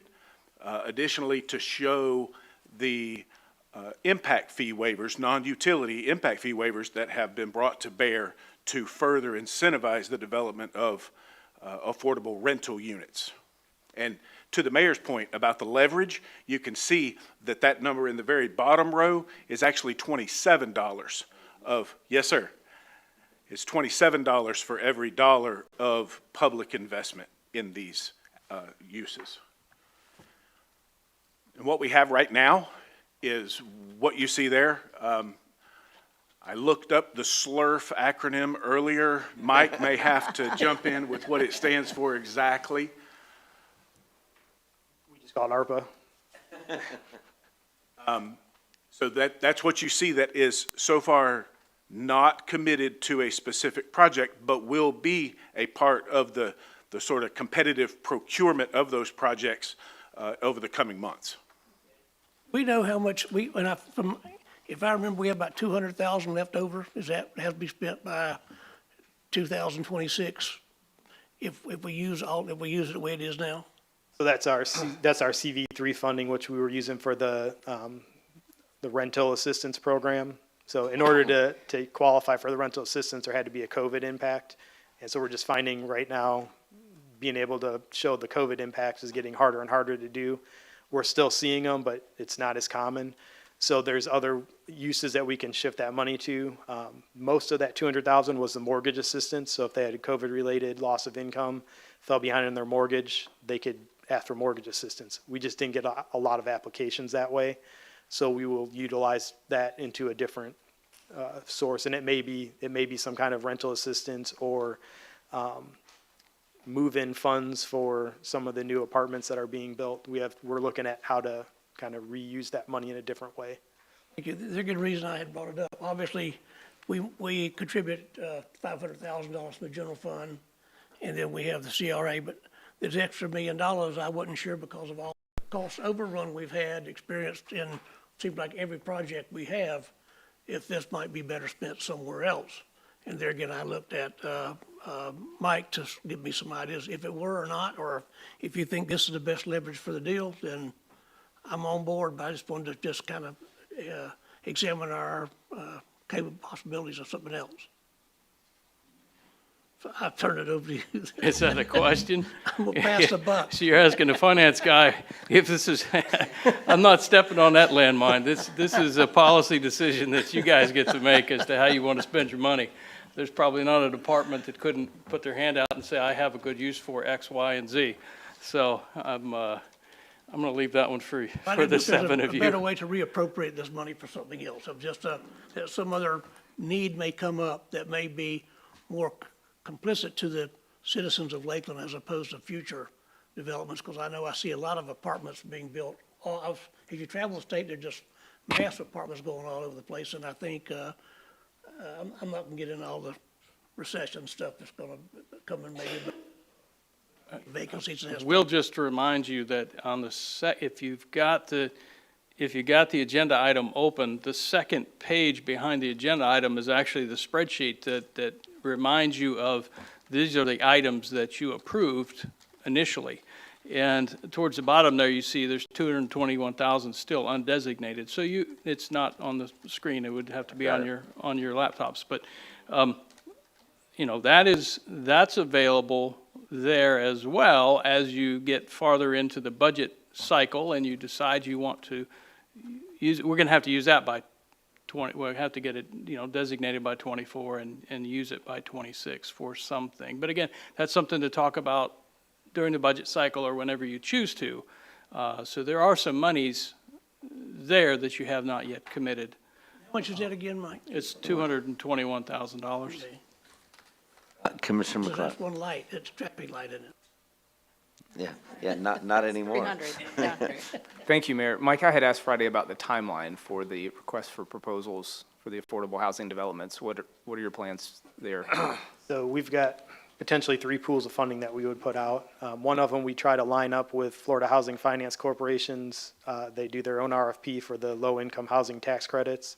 And for somebody to win that, they typically have to have a local government contribution. So this year, they just had their workshop for it, I believe 2 weeks ago. The contribution amount's going to be $460,000, the same as it was 2 years ago. Last year, we were ineligible for giving a bonus because we had 2 projects in a row. So this year, we will be eligible again to award that to somebody and they get the bonus points. One thing on here that it kind of shows is their CRA and general fund money. So the last time we awarded those funds, they were outside the CRA. So we actually used, I think, general fund and some home money for that. But so we don't know where that 500 or 850 is going to be used until after that RFP goes out. And then we'll shift some of the other funding for just more of a general multifamily development project for other developments that either didn't get that funding or didn't apply for that funding. But we do have I speak to developers all the time, a lot of interest for multifamily development and how can they get into the affordable market as well. So we know outside of the low-income housing tax credits, there are some other developers looking to build the low income as well.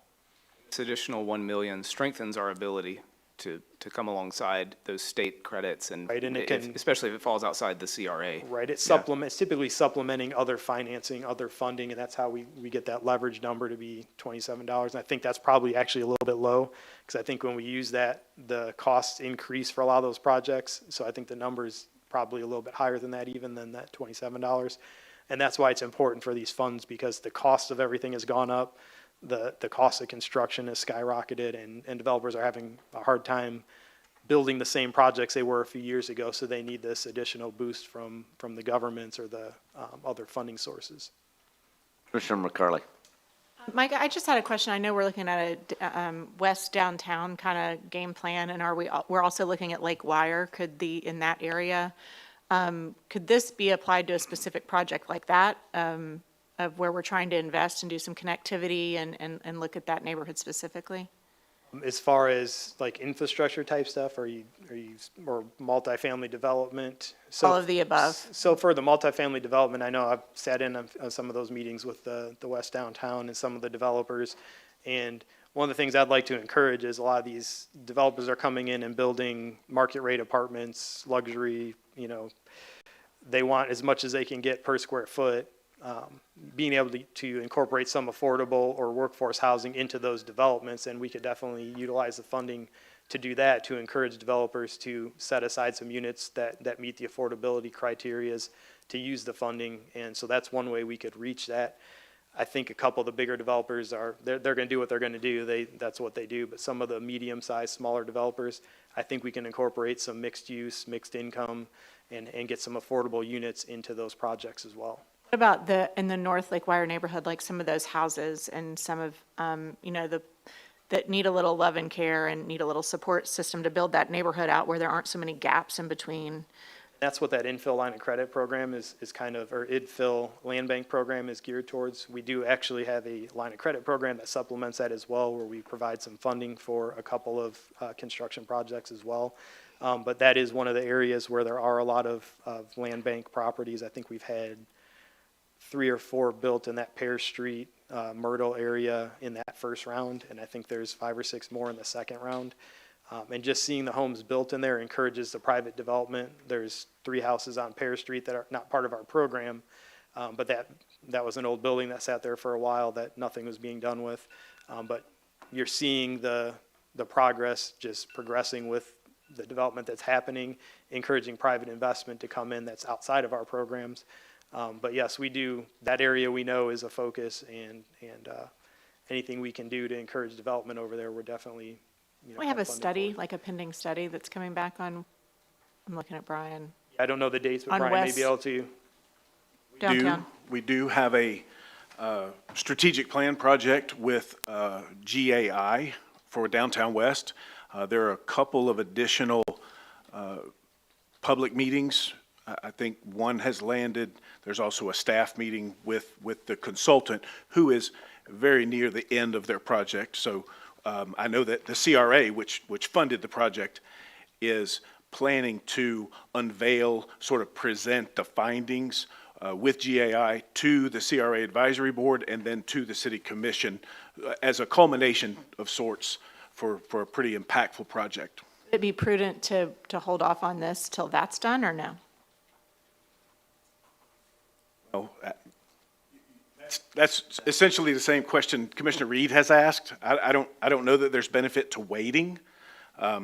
The allocation of this simply, or the appropriation, makes it available for the proposal solicitation that Mike's talking about. I would be surprised if that solicitation were to come about before the Downtown West study is finalized and in our hands. Okay. Both of those will be over just the next couple of months. To me, when we think about the appropriation of these funds, anybody who wants to qualify for the 50-year commitment to provide affordable housing through a number of units that they want to allocate out of their market rate housing project can do that. But what we have found happen as we looked at some of those developments is there was no interest in allocating that kind of time commitment and obligation. And if they want to do that, that'd be available out of the appropriation. Our goal would be that we just are saying the appropriation's available to be used in a way that complies with home. And so anybody who wants to step up on infill, anybody who wants to step on multifamily housing can do that and use that as a multiplier. Few things we do as a city will have a 27 multiple impact in terms of the way the money can be spent, and no greater need and less representation of any citizenry group than affordable housing, typically, which is why our ability to determine an allocation that protects that group in terms of its continued growth of housing availability should remain a high priority to us and be utilized in the period of time of 2026, which we can do with this allocation among a wide variety of qualifying vendors. I agree. My priority is just downtown West and that Lake Wire area that really needs some support. Right, and I love that also. We probably can do that commercially and some other means. And this doesn't predicate that we can't help on the impact fee side separately. Commissioner Reed. One fellow question, and you for the explanation. How do we differ from the Lakeland Housing Authority?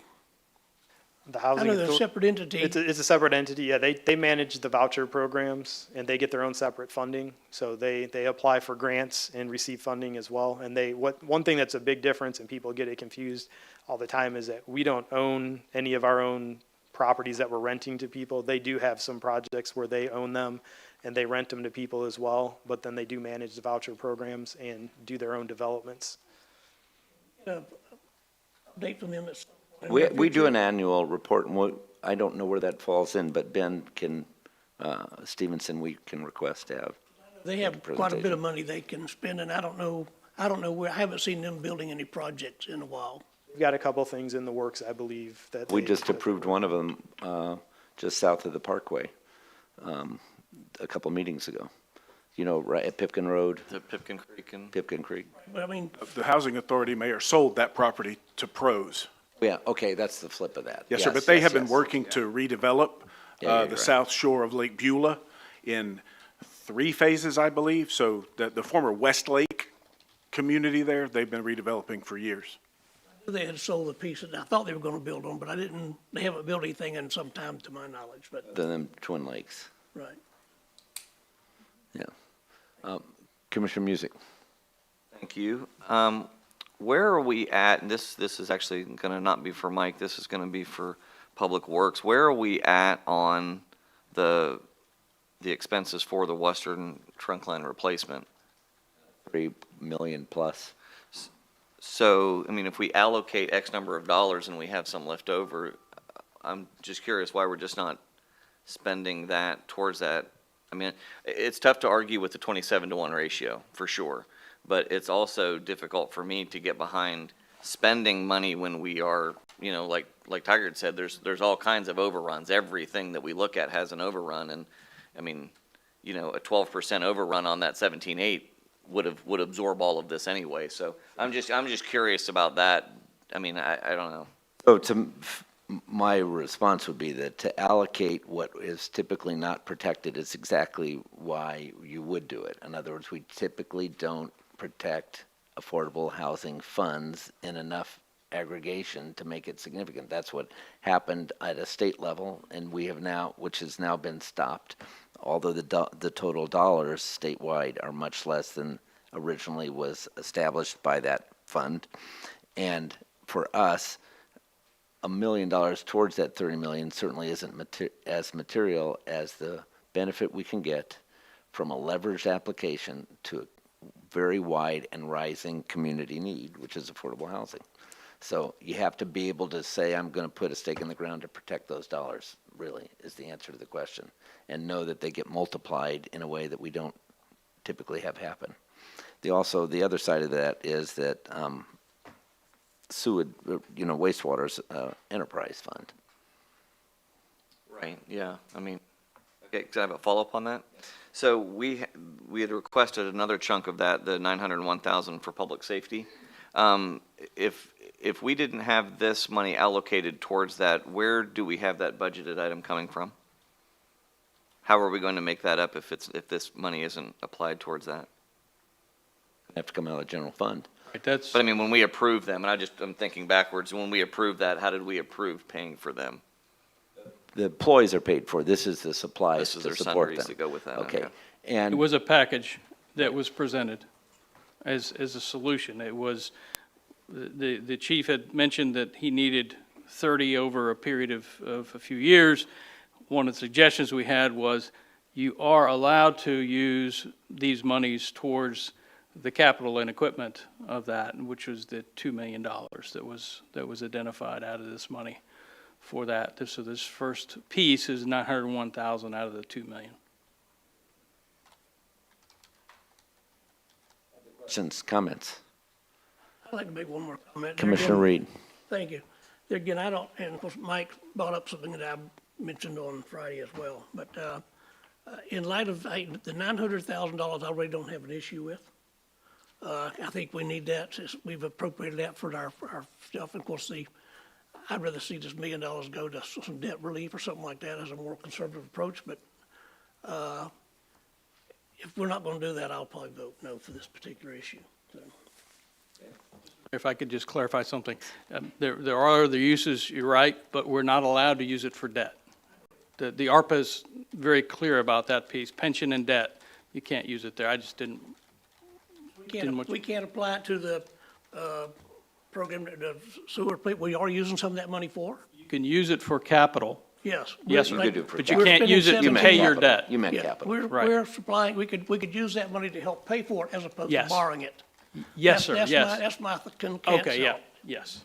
We could apply it to what we owe as opposed to borrowing that money. We could use it for new purchase, Absolutely. new capital purchase to pay towards the 17.8 is monies that are put into a purchase order that they can use towards that $30 million chunk. And so that, anything else you were to add can go towards that. We just can't make principal and interest payments debt with any of the ARPA monies. And as a practical matter, it would reduce capital expense by $1 million. What we would void is the opportunity to have accelerated the amount of affordable housing we could have created. That we have too.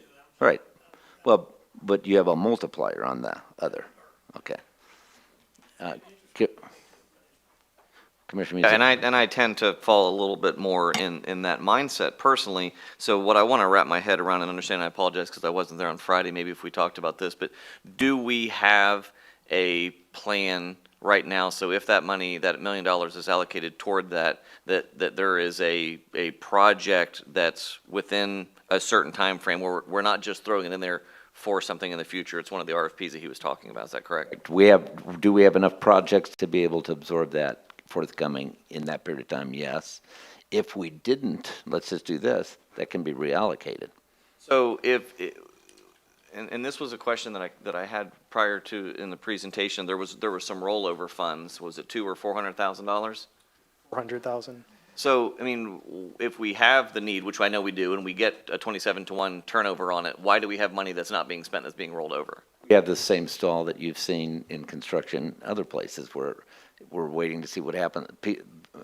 Construction is waiting to see what happens to costs before they start some projects. And so there's a little bit of a delay and a hesitancy, and as inflation caps, hopefully we see that reverse. The rollover for CDBG, so I can explain that a little bit. With CDBG, we don't have to spend the CDBG money each year by a certain timeline. So the rollover is basically just to carry over the projects because the projects don't line up with the end of the year. So we have, like I said, probably an 18-month waiting list on our rehab programs. So there's projects ready to go to spend that money. They just don't end at the end of the fiscal year. So there's always going to be some carryover. Otherwise, we'd have to stop the projects, wait for funding to be available again to pick them back up. So it's just the way the CDBG funding is spent and the way it's allocated. You're able to carry over 1.5 times the allocation amount. So it just allows us to continue the programs moving without having to pause them. We have an 18-month waiting list of things that, and we aren't hitting those because of allocated money not available, or just what's the other reason that We're doing them as fast as we can have contractors complete the projects, and that's recently become more and more difficult because we're having a hard time getting contractors to bid on jobs. But there's always been a delay. Even before that happened, it was always 6 months, 8 months, just because we could only do so many projects at a time with the resources that we have. To accelerate the multiplier opportunity, you would approve this appropriation, and in the event that that didn't happen, we'd have the opportunity to reappropriate it differently. Other comments? All right, this is a voice vote as well. All those in favor signify by saying aye. Aye. All those opposed, same. Aye. Passes 5 to 1. Okay. That brings us then to utility C1. Oh, no, we did that. That brings us to the end of the meeting. I apologize. So that allows any audience participation, 5 minutes or less, of anyone in the audience that would like to talk about any topic related to the city. We welcome that now. Just come up to the podium. Yes, whichever Either one one. you like, it's fine.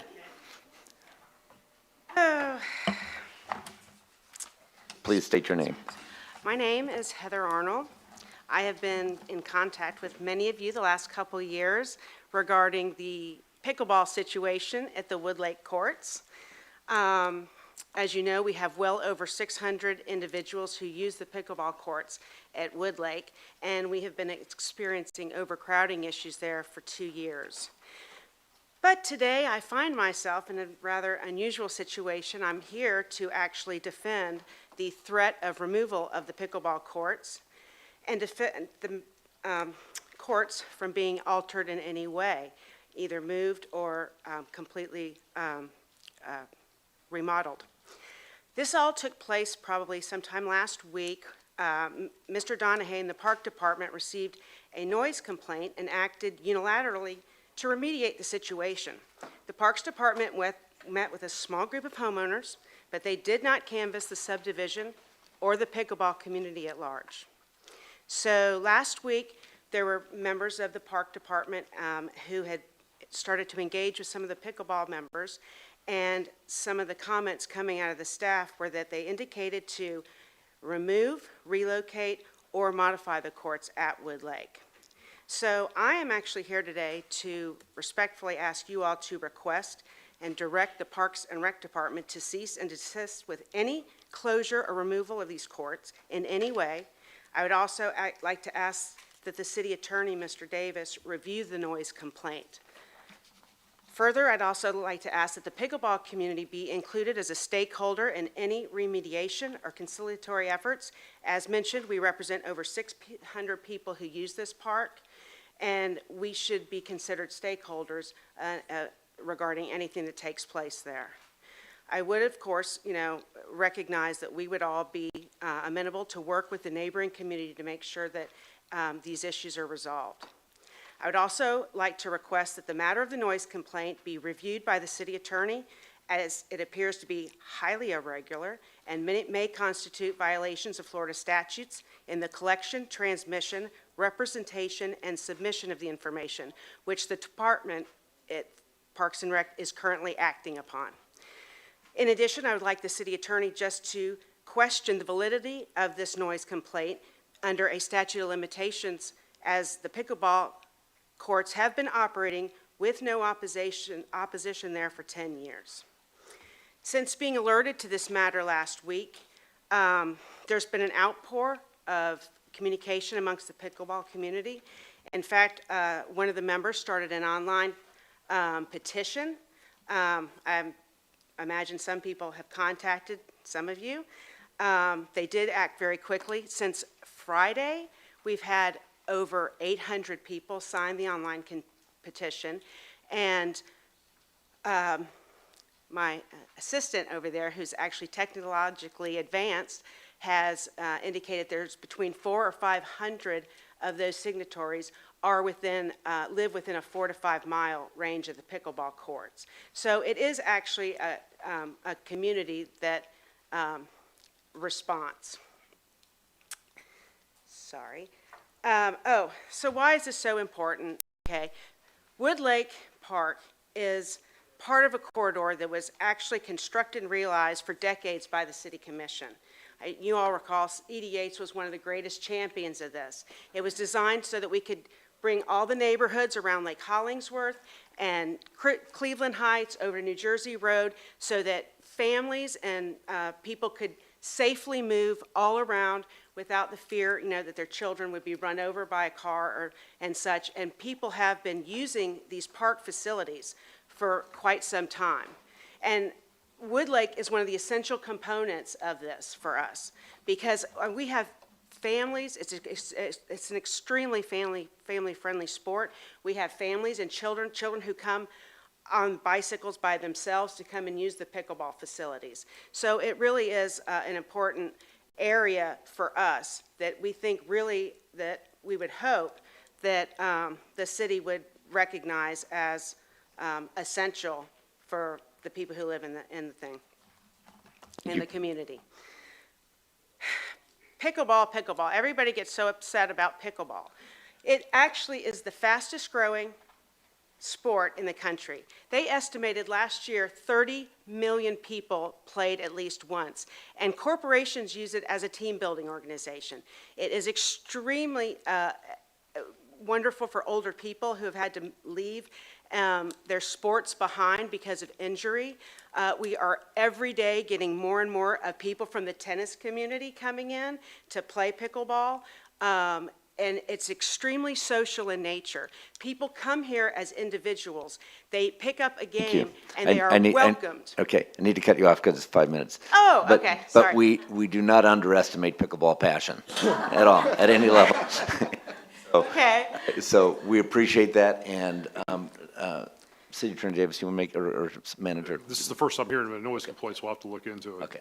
I'm very aware of the situation, and as was referenced, we have had staff involved in meetings of the neighborhood association out there, and we've met and heard certainly from folks from the pickleball community. And what I would say at this point is it's really just, it's too early to talk about any considerations for other adjustments that may be made beyond what has been made at this point. And so recently, because we have had staff go out and observe, there have been people who have come to play pickleball in some very early hours of the morning, and they're staying until some late hours at night. So we did implement a change to set the hours from 8 a.m. to 8 p.m., still allowing plenty enough adequate time for the people who want to play pickleball. But we also have, the neighborhood concerns, and so we've worked on some compromise between the two.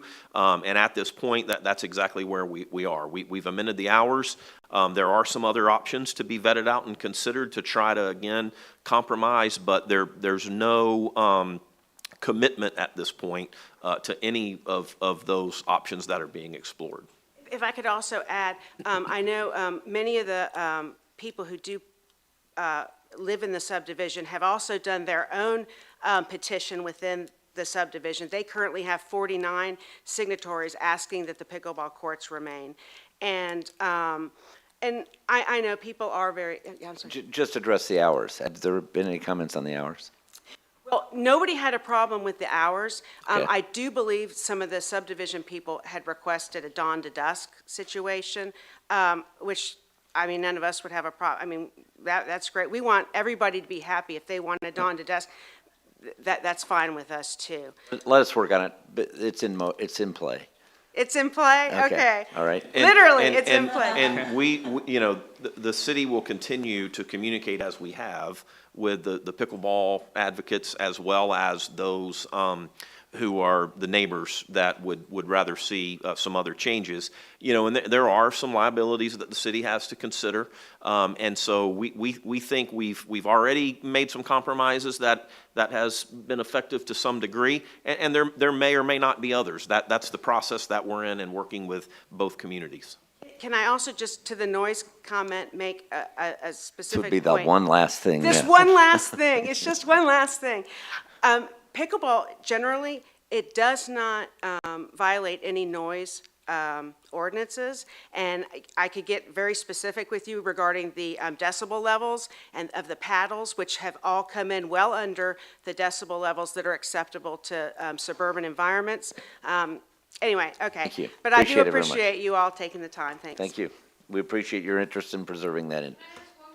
You can come up, anybody can come up, and we have 5 minutes, but you have to come up. State your name, please.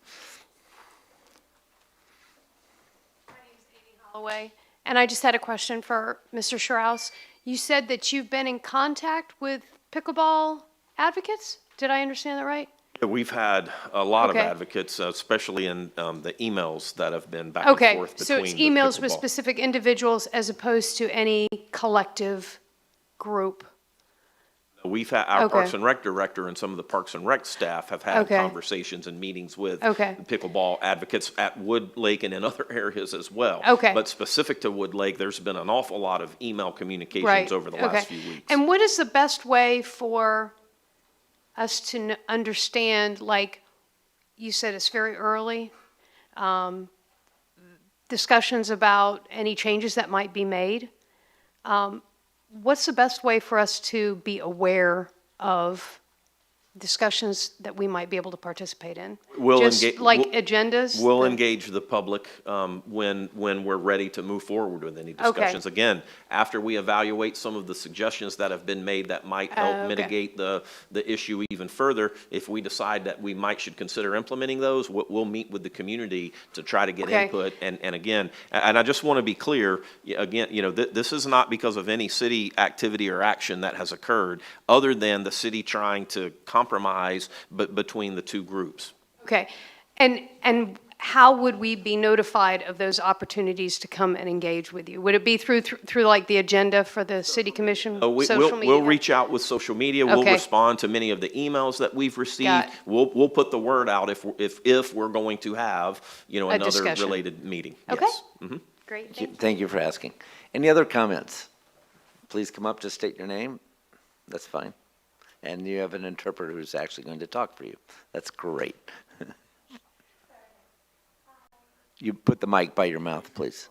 Yeah. Move it? Yes. Sorry. Go.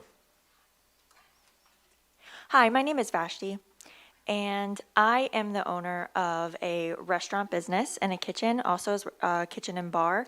So I wanted to get your help helping me get to a place where I can get to contact the right person about a small business that is minority, disability, and Hispanic led. So I didn't know if there was something that you guys could lead me to there.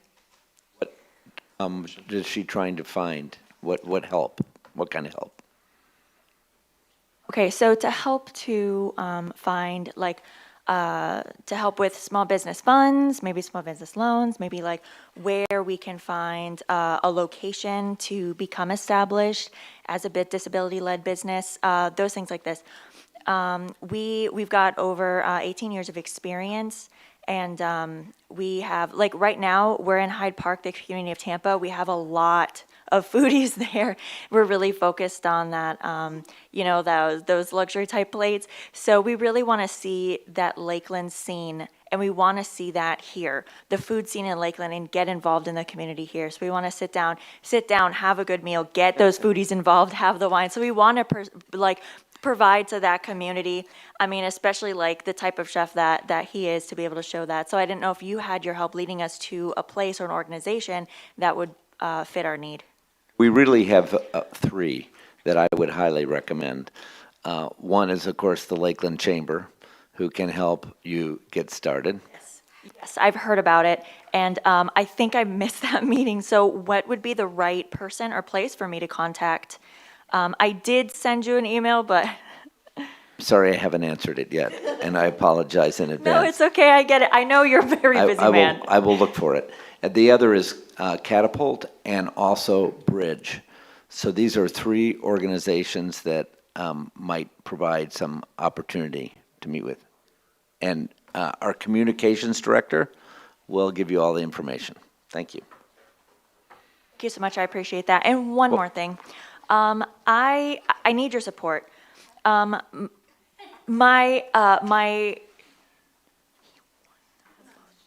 So he got into the most favorite chef.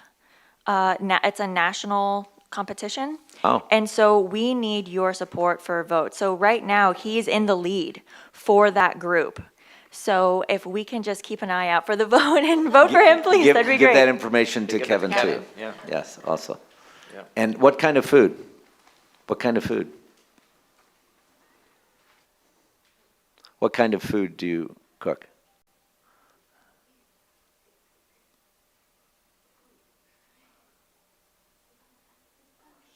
It's fusion. It's a fusion, Asian fusion mixed with Hispanic fusion, American fusion. It's really, I mean, it's so good.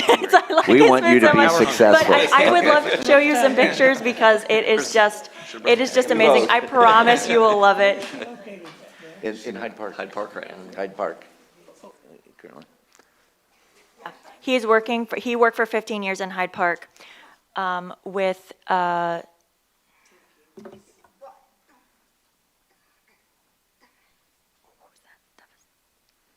I'm so sorry.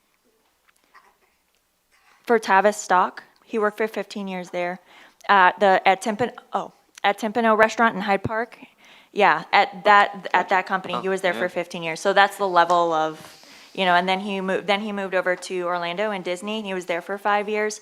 Work during COVID, of course, was, non-existent. But since then, especially with a mask, being deaf, it makes communication extremely difficult. And he had 50 people under him with masks on, so there was like just non-existent communication. So right now, we've been focusing primarily on catering services and catering events and that type. We've been doing that for 1 year, but our goal is to open our restaurant moving forward. Wonderful, thank you. Oh, thank you. I was applauding. Thank you. We're learning together. Thank you so much for your support. I look forward to your vote to support the deaf-owned businesses. Thank you. Thank you. Every meeting is a learning opportunity. Any other comments from any members of the audience at all?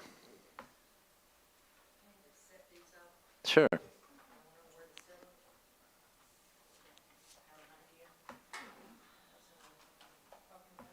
I can't tell what that is.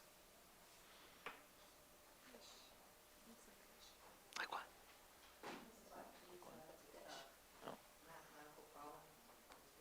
Okay, put it against the screen. You can put them right against, on top of the screens, yeah. Perfect, thank you. Oh, yeah. My name is Wadley. I'm a captain of a Holstein. I'm a master freshwater commercial fishing woman. I've been here before and talked to y'all I before. remember you coming before. Okay. Can I send a video real quick around of y'all that the St. John's Water Management District took? Sure, so you can send it to us. I don't know how to do that. Oh, But can I just match it? Can you just send it to us after the fact, how's that? Yeah, she can email the video and we can get it to the, I'll help you. Just finish talking and we'll. Okay, Okay. okay. It was a fairly impressionable catch that day. Anyways, my dad's a minister, so to me, the beginning of knowledge is the fear of the Lord, and I don't know if y'all are aware, but the fifth day, God created fish and every living creature that moved in the waters. Well, he blessed those abundantly, far above everything else. Nothing else was blessed abundantly like the fish. So I wanted to talk about the low and no value fish that are being harvested and not being harvested in our current waters, that have currently completely are overrunning our waters. Those should be gangfish catches. I'm sure you know that. That should be gangfish catches. It was back whenever I was younger, but it's not no more. It's invasive fish. I've also got decades. Can I give these papers out real quick to pass around? Sure. Okay. Kevin? I've got decades of information that fish has been a known problem. I've got information in my thing right there from 1950 where they were catching hundreds of thousands of pounds of fish. There was actually millions. There was 2,000 Holsteiners back then. Today there's me, and I got a cousin who has a partial of a crew and one other person down in Okeechobee. So that right there is a graph from FWC of the loss of commercial fishermen. Well, that graph, it's really way down there now, and that's been over 5 decades. So you have nobody, if you ask FWC if they manage these fish, their response is going to say, we regulate them. They do not manage them, and they haven't targeted them for 5 decades. So, if you don't target a fish for 5 decades, you don't know how to catch them. My family's catching them. You can look on my Facebook, and you can see where we're turning loose tens of thousands of pounds every week out of Lake Hancock. Went to Lake Bonnet last year, hit 70,000 pounds of tilapia that was only this big. And we had to go back because we couldn't even turn them all loose. They were so trapped in our net, we had to go back the next day and dip some up that died. Went to Lake Hollingsworth the other day. I see y'all are doing some work, and y'all are, like my son said, Mama, if they took 30 fishermen and say, you know what, y'all put a bounty on those weeds that they're having everybody pull, the cookie cutter pull up. He said, I guarantee you they'll rake that lake of every weed they got.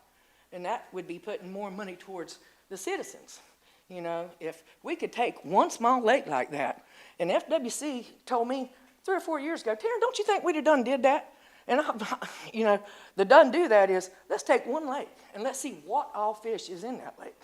And let's see the effects and the damages those fish are doing in that one lake. And then let's go a step further. What kind of positive things can we get out of that one lake? Like, number one, can we get kids off the street and off the phones and off the telephones and out in the water and making money? Can we do that? Wouldn't that be better? Now I want y'all to look at this mathematical problem. This is 2 of 27 boatloads. I caught 27,000 pounds. We done did this bunch since then. 27,000 pounds of tilapia in one day. If only 10% of that survives of their babies, that's 5 million a day being produced. Now I want y'all to think about that. How much intelligence is it to have somebody count every single fish? Would y'all do that as a business person? FWC pays people to count out 1 million little baby bass. They grow them, spent $52 million there at Richland, and they grow them, and then they turn them loose. And like I told them, are they like the Iron Man? Or are they shot full of steroids? Can that 20 pair of bass that's making them babies overcome all this? It's not realistic. It's not realistic to continue to put all kind of money into our waters and ignore these fish volumes. That's destroying our native habitat and destroying our native game fish. And why wouldn't you want to target the commercial fishermen? If you don't target the commercial fishermen who's at an extinction level, what are you going to do? Keep poisoning the lakes? Do anything but that? We need to try. Don't y'all agree? To at least look. We're the only ones you got who can even try to show you what's out there. Do you agree? Thank you for your time. I appreciate your 5 minutes are up. And I appreciate you raising this as an issue. I don't know that we're in the right jurisdiction for this. And for your attempts and your appeals, and I am really looking over to staff to decide on any other responding comments. I would even look to Palmer. I do think it's jurisdiction of FWC, not the city. I'm trying to think. I don't know that we have a resource on staff that would be a resource for this issue. Now, as you all know, I mean, we do have, extensive studies and plans for managing the lakes, and we see that frequently, and you've seen that at our commission meeting. So when it comes, to that, I think we can be of assistance. I'm not sure about the implications on the fishing, but I'll yield to Palmer. No, I would tend to defer to the FWC. I'm not quite clear on what the ask is. I could get a government agency to at least try and try to create a project or do a project that they would be willing to be part of it. But they don't have no spending authority. I look like that right there. Who's they? Eric WC. Johnson, he's the director of WC. FWC. I got him on speed dial. Work with him a lot. And if you'll see, there's also letters. There's a letter right there from a director in 2008 told me if I wanted to clean up the waters, do it myself, take all the fish out myself. Y'all been focused, everybody's focusing on everything but the fish. And if you look at FWC, they do not manage these fish. Not only do they not manage them, they literally don't know how to catch them. So if they don't know how to catch them, and they're saying, well, we went out and we don't see them, all their records is showing that they're not there. Do y'all understand what I'm saying? It's like a rhetorical thing of millions of dollars of being wasted when the problem is fish. They are the cause of the phosphorus. They are the cause of the ammonia. They are the cause of the nutrient buildup, the muck buildup. Right now, y'all have just planted all kinds of bulrushes or boogie whips and flag lilies around Lake Hancock. Right there where everybody catches 1,500 and 2,000 pounds, making $1,000 and $1,500 a piece. You'll see right there, there's one day catch. That all my crew made $1,500 that one day. So, I mean, money's there. And y'all Commissioner need Reed. to help us. Thank you, and I'm not quite sure we are advocating for, but may I ask you a question? Does Nile perch eat hydrilla? They eat it, and then whenever they poop it, they fertilize it. Say that again. I'm sorry. Tilapia eat hydrilla, yes, and then when they poop it, they fertilize it. So are you advocating for smaller or larger net size so that the smaller ones get away, or do you want to kill the smaller? To take a lake like Lake Hollingsworth, Lake Bonnet, and let's go rape it. and let's see what all it's got to produce, and let's see how many, like, if you'll look at this video that he's talking about, that was the St. John's Water Management District did a nutrient removal program. FWC done been in there and saying, we don't know what kind of fish this is. This isn't what we're catching. And it was tilapia. We caught 28,000 pounds our first day, you know. Well, okay, thank you, but I'm just trying to still, If you take all the fish out of a body of water, and then you keep all of the invasive, and you keep all of your trash fish down, what's gonna produce?